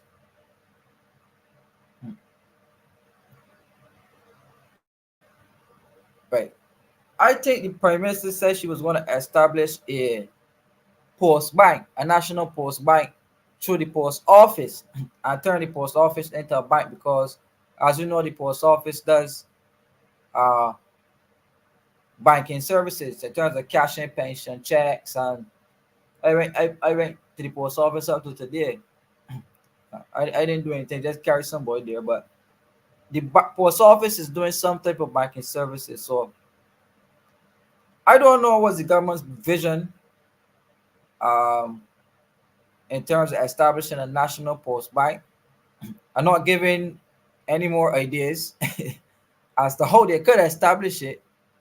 I got idea how, but I would want to hear what they're saying as to how they would proceed in terms of establishing a national bank through the post office. Right? But I think that that's the end of my thought on that. Um, so if you have any questions, now is the time to ask me. Because I think I went on long enough there, and now it's almost winding up time. Um, I am going to show you guys a video, right?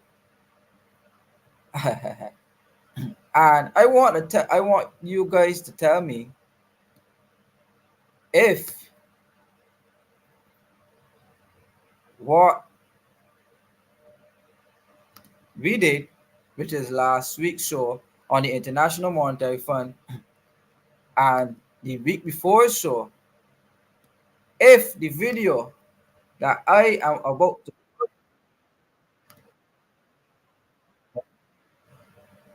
if this video that I'm about to show you, what connection it has to what we discussed. So I'm going to show you my video now. And I want you guys to tell me if what we discussed on the last two programs about the IMF has any correlation to what is being said in this video. So watch The this. 2024 Global Policy Agenda was presented here in Washington, D.C. at the International Monetary Fund's spring meetings. IMF Managing Director Kristalina Georgieva highlighted how the agency is responding to global challenges, one of which is the climate crisis. Among the mechanisms created to tackle that issue is the Resilience and Sustainability Trust, which is intended to help low income and vulnerable middle income countries build resilience to external shocks. While it is considered a step forward, the qualifying criteria is regarded by many as too restrictive. Currently, to qualify for RST financing, eligible countries need, among other things, to have a concurrent on track financing or non financing IMF supported program. In reality, the majority of climate vulnerable countries are not in an IMF program. And so I asked Ms. Georgieva why it must be tied to a program and if the IMF would consider removing that prerequisite. We are going to review the performance of the RST, and then should there be agreement on adjustments, adjustments will be made. Um, we are not so sure that removing the requirement for a current program at this point would be justified, because for us to help countries integrate climate in their macro policies, it is helpful to have an active and intense engagement on macro policies overall. As of this month, 18 programs have been approved, with an additional 30 countries expressing interest. The IMF managing director shared that the fund's ability to respond and financial capacity are already being stretched. She did, however, give this assurance on accessibility. We will revisit, we will assess, and if there is a need for change or conditions for change, I guarantee you a change will be made. Reporting from Washington, D.C., Crystal Hoyt, CBC News.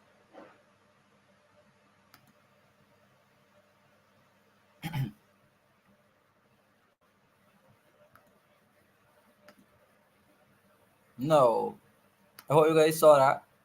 I hope you guys saw that. Now that is Barbadian Crystal Hoyt, who has now been hired by the International Monetary Fund on their press team. So we should say congratulations to her. But the Resilience and Sustainability Trust that we discussed heavily last week is being discussed right now at the International Monetary Fund. And a local Barbadian carried the story. Right? So for those persons who were following last week, right, what the head of the IMF who spoke just now, we discussed all of that. So it shows that alternative views is on the cutting edge as it relates to our information on the International Monetary Fund, our information as it relates to the Barbadian economy. I hope on point we are with our analysis that we reviewed extensively Barbados's uh, participation in the Resilience and Sustainability Trust. I know the head of the IMF is discussing the same things that we'd have discussed. So I want to say how proud I am of you guys, because remember, we said that alternate views needs to have a conversation with the IMF. We said that alternate views attempted to contact the IMF. We said that copies of alternate views were given. Right? Copies were given. Right? Paul, so let me play that one more time. I need to play that one more time because we said this on the show last week. We spoke about these things last week. And now look what is being carried in the news by one of our own Barbadian reporters. Right? Financing or non financing IMF supported program. In reality, the majority of climate vulnerable countries are not in an IMF program. And so I asked Ms. Georgieva why it must be tied to a program and if the IMF would consider removing that prerequisite. We are going to review the performance of the RST, and then should there be agreement on adjustments, adjustments will be made. Um, we are not. Guys, I've said it on this show more than once. I gave a copy. I donated a personal copy. I signed it, autographed it, a personal copy of my book, Alternate Views. I, I donated a copy of Alternate Views to this lady that we are seeing here, the head of the International Monetary Fund, when she came to Barbados. And luckily enough, I was standing in St. John Churchyard. I remember it clear as day.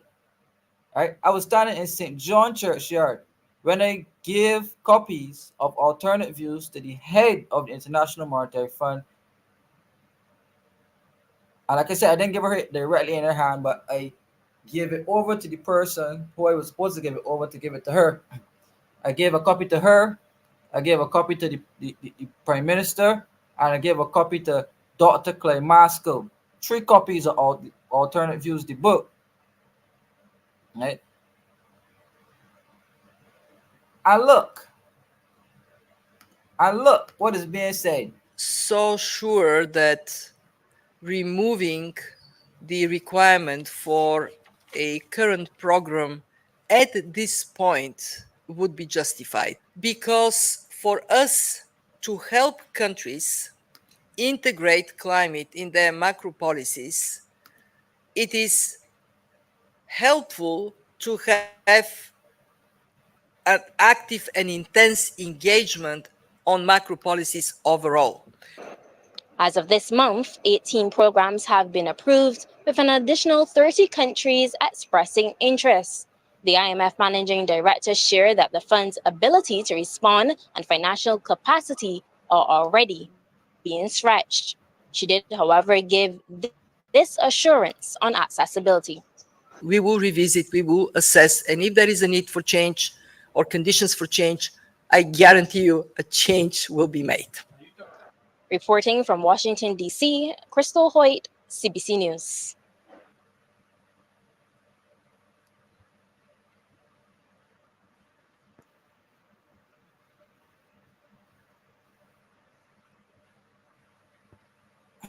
No, viewers, what do you think?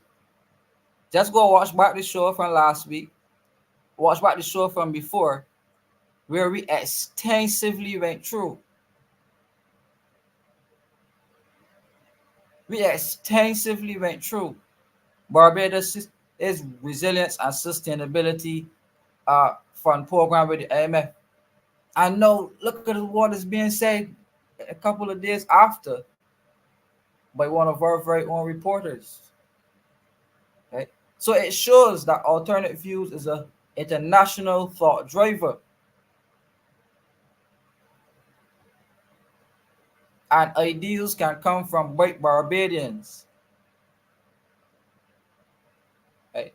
This has nothing to do with degree keep, and I don't have no doctorate, masters, but I went university and I studied banking and finance.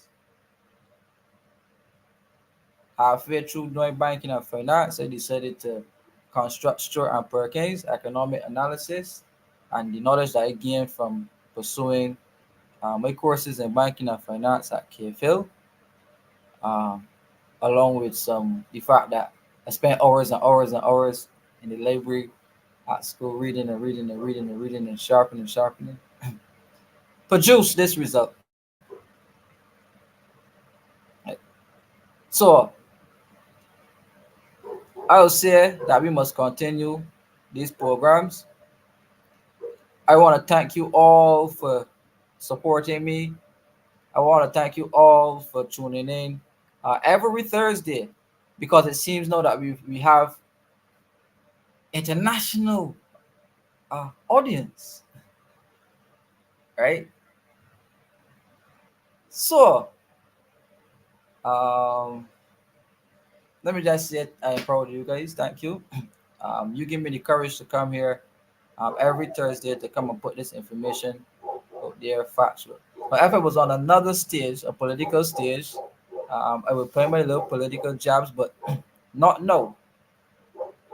So I am glad that alternate views is being a thought driver on the stage, that we're now seeing direct reporting on the resilience fund and other countries um, speaking about the fund, Barbados reporting on it. I believe that the IMF, I believe that the IMF needs an independent economist or economic analyst or somebody to work, and that is what Stewart and Perkins do that, but that's what I do. I am a direct liaison between myself and the international world. So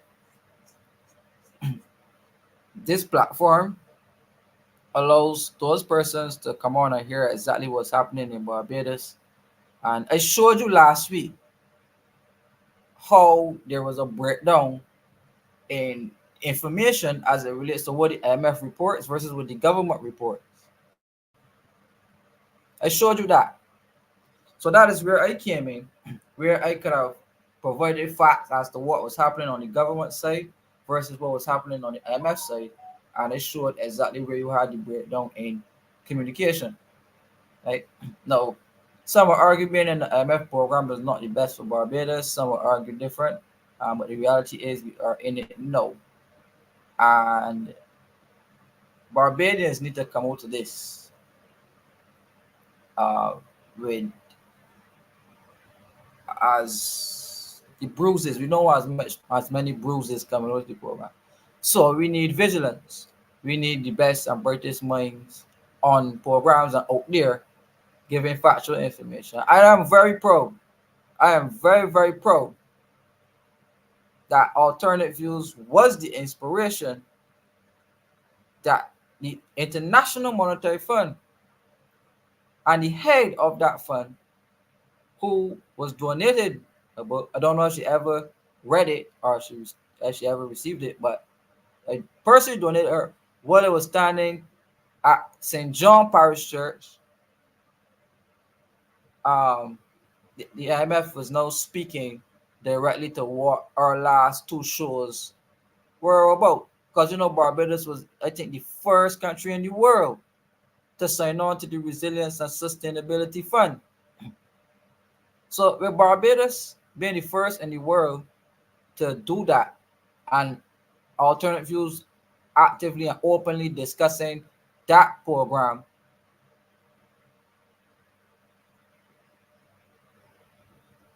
alternate views, and you have to give us our caps. I mean, us meaning all of us on here who tune in to make it what it is, that we are indeed on the right path and the right people may be listening.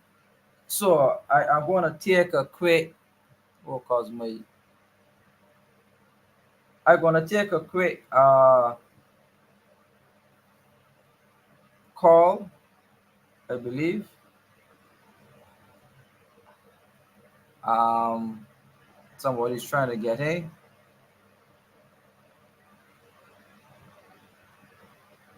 Let me see. Yeah, somebody wants to come on to the show quickly. Yes.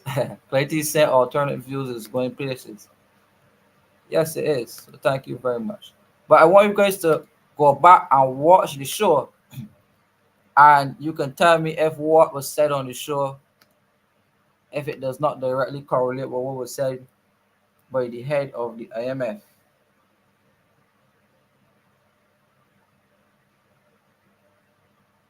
And for those who listen, you guys know you were there. You're square for saying you are right, Kimura, you're on the right track.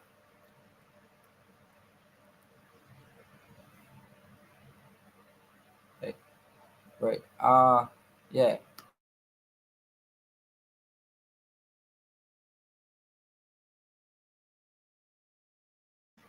Right. So let me get that caller in, and we're gonna spend a couple minutes hearing what the caller has to say.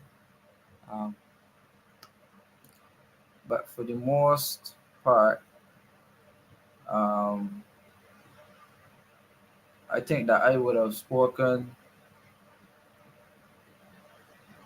Yeah, I would have spoken to. So if you enjoyed this evening's discussion, give me a thumbs up, give me an exclamation mark, give me a clap hands, give me some encouragement, give me some love in the comments, give me a like on YouTube, give me a share, give me a recommendation. Um, Tell me how it went for you. Tell me what you learned today. Tell me what you want me to go over. Tell me what you don't understand. Just let me know. Uh,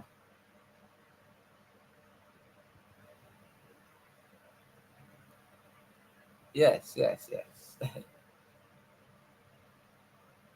Hey, yes. So the caller should be in.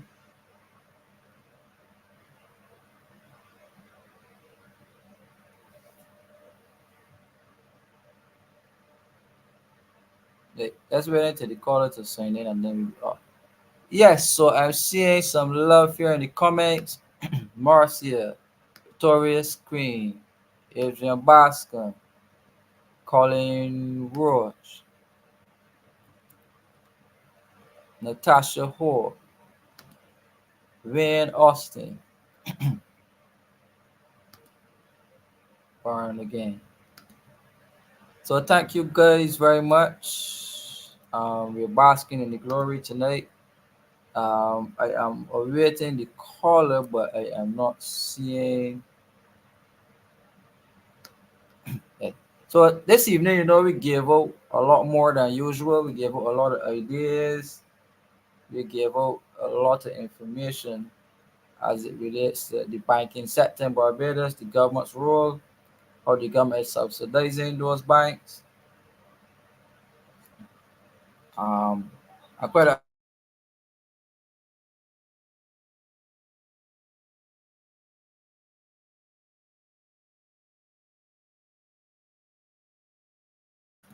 few of you great. So, as Nicarta is saying, great work, Kimar, batting like Sir Gary. But that's what alternate views is all about. We give another view of everything that is going on, and that's the reason why we would have published the book, Alternate Views. It's my belief that part two of Alternate Views must come at some point in time. So stay tuned for that, right? So most of the information or some of the information that we would have spoken about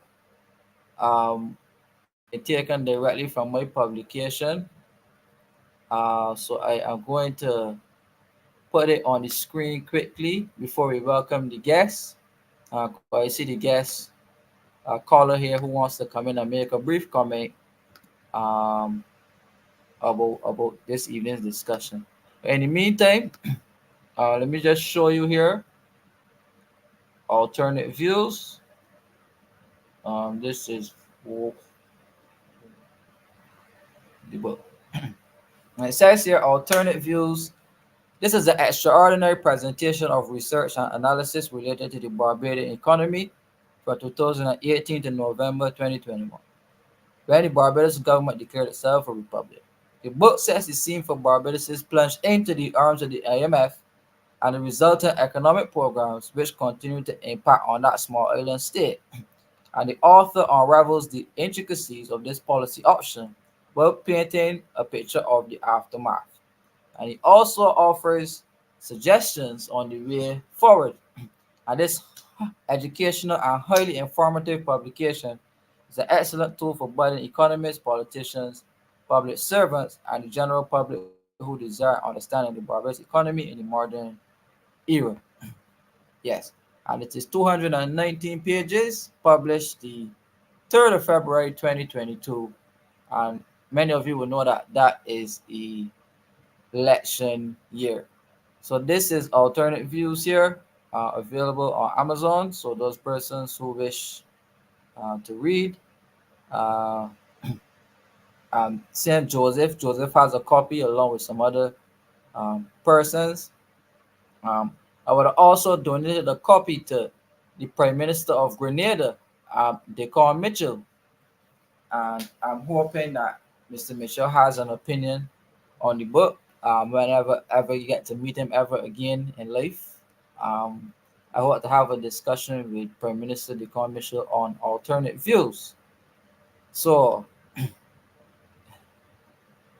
yes, so I am going to welcome the guests. Um, we have a brief moment and try to get the caller in on the program. So welcome caller, welcome to alternate views. Yes. Good night Good to you. night. Yes. Good night. Yes, please. welcome to the show. We don't get many callers, so thank you for showing interest and calling in this evening. How may we help you on alternate views?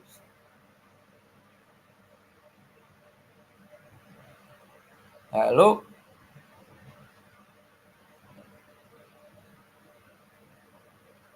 hello, hello. I can't hear you. Can't hear. We Can't can hear hear you. you.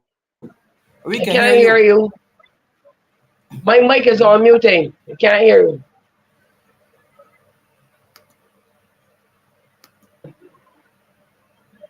I can hear you. Talk, talk, Can you hear me? Can you hear me? talk. Yes. Okay. Good night. Good night to all. I just wanna ask you something if you can hear me well because I can't hear myself. I want to know, Kimar, from your perspective. Now we were saying that the PM is at a high level IMF meeting in Washington, current. What, in your opinion, do you think will be the outcome of such a meeting? Because she apparently is lobbying for another 250 million, but the director of the IMF, Georgina, is saying that something about the RDC that they're not going to okay certain funds for small developing countries such as ours, okay, unless their finances are up to par with the specifications to get into the RC. What is your comment on that? Can you explain to us more about this here? Right. Um. I'm trying to hear you, but I can't hear a word you're saying. Something is Say wrong. no. I'll come back. Hold on. Hold on.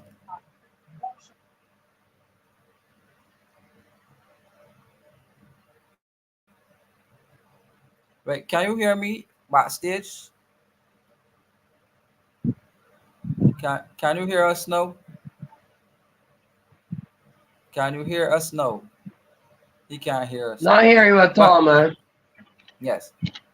Well, I'm just gonna answer the question.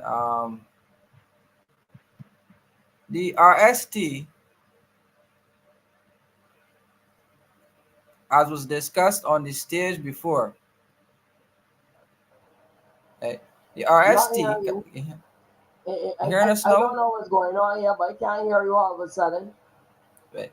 But the RST, as discussed last week, so Can I you hope hear you go me? back and watch last week's show. Um, Last week's show will tell you where Barbados is at as it relates to the resilience and sustainability trust with the MF.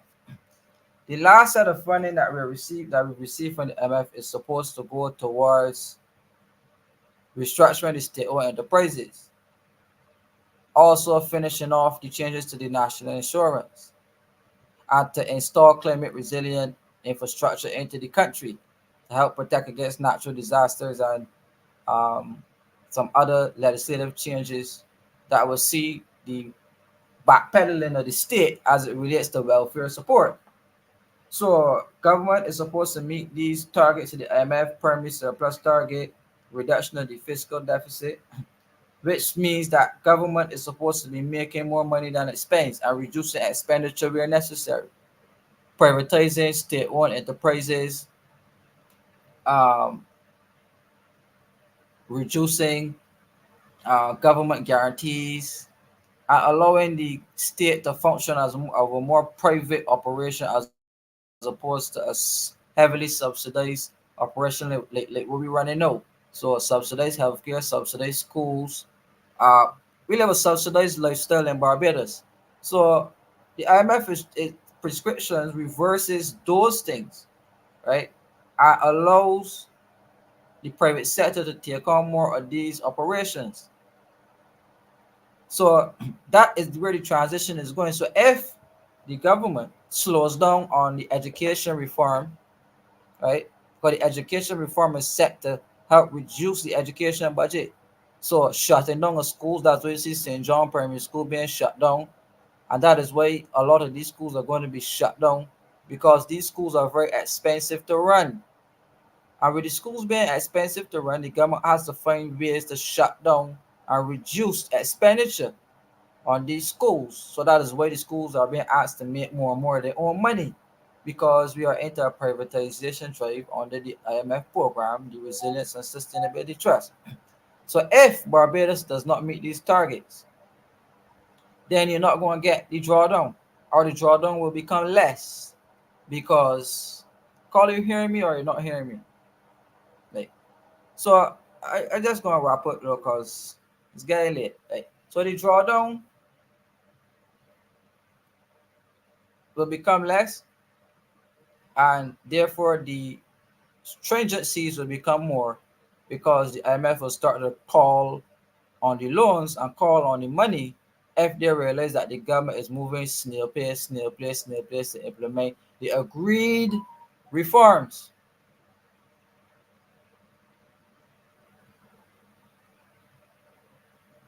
Right? So these reforms have to go through. So the privatization of the Barbados Water Authority, privatization of the Grand Islands International Airport, uh, reduction in the education budget, reduction of the health budget, reduction of the well not tourism, but reduction in budgets to be able to match expenditure with revenues, making a surplus and reducing the fiscal deficit. And the main challenge is the rapid increase in interest rate costs because the government of Barbados tied itself to the multilateral banking system, which has variable interest rates. So the cheap 1% loans that the people were bragging about, cheap money, is not so cheap because the rate jumping from 1% to 4% now is not cheap. So the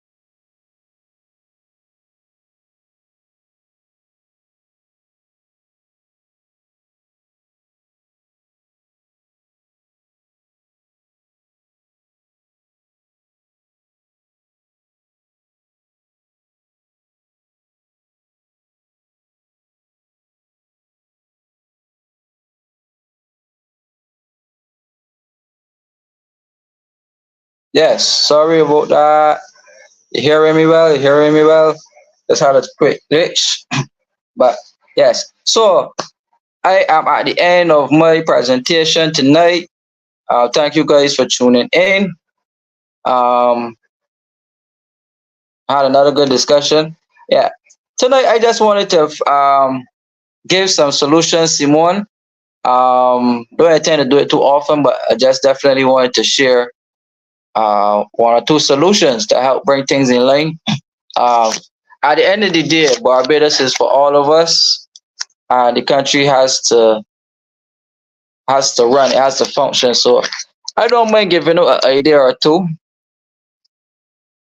right? Because the country will benefit for it, and that is my end all. We all go to give back to my community, to my Barbados, to see that it functions well.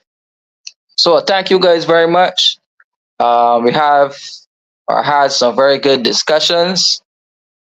Square Four, Pedro Gemma, Esther Blue, Peter King, good night to Marcia Weeks, Dave Weeks, Marilyn Pinnock, uh, good night to the Barrows, good night to Aisha Harding, good night to the caller, Adrian Bascom, although we didn't uh, have a good discussion because of the inability to hear, but thanks for the question. Anthony Carter, Cecilia Miller, Junior Rock, Rhonda Price, Colin Roach, Vicky Bryan, Mervyn Marius. Thank you all. Thank you all. Thank you all. Alternate Views. I want to say good night as well to the Caribbean Progress Studies Institute. Um, Thank you very much. So this ends tonight's discussion. So I will see you all tomorrow when I'm on the Marcia Week Show. I will be back next week again, Thursday, 7 p.m. Alternate Views, the show of the year, because we tend to be attracting some very high level officials referencing the show Alternate Views. So something good is going on at Alternate Views. So thank you guys for tuning in. I will see you next week. It is? Yes, next week. So with that being said, bye. Bye, bye, bye, bye, bye, bye, bye.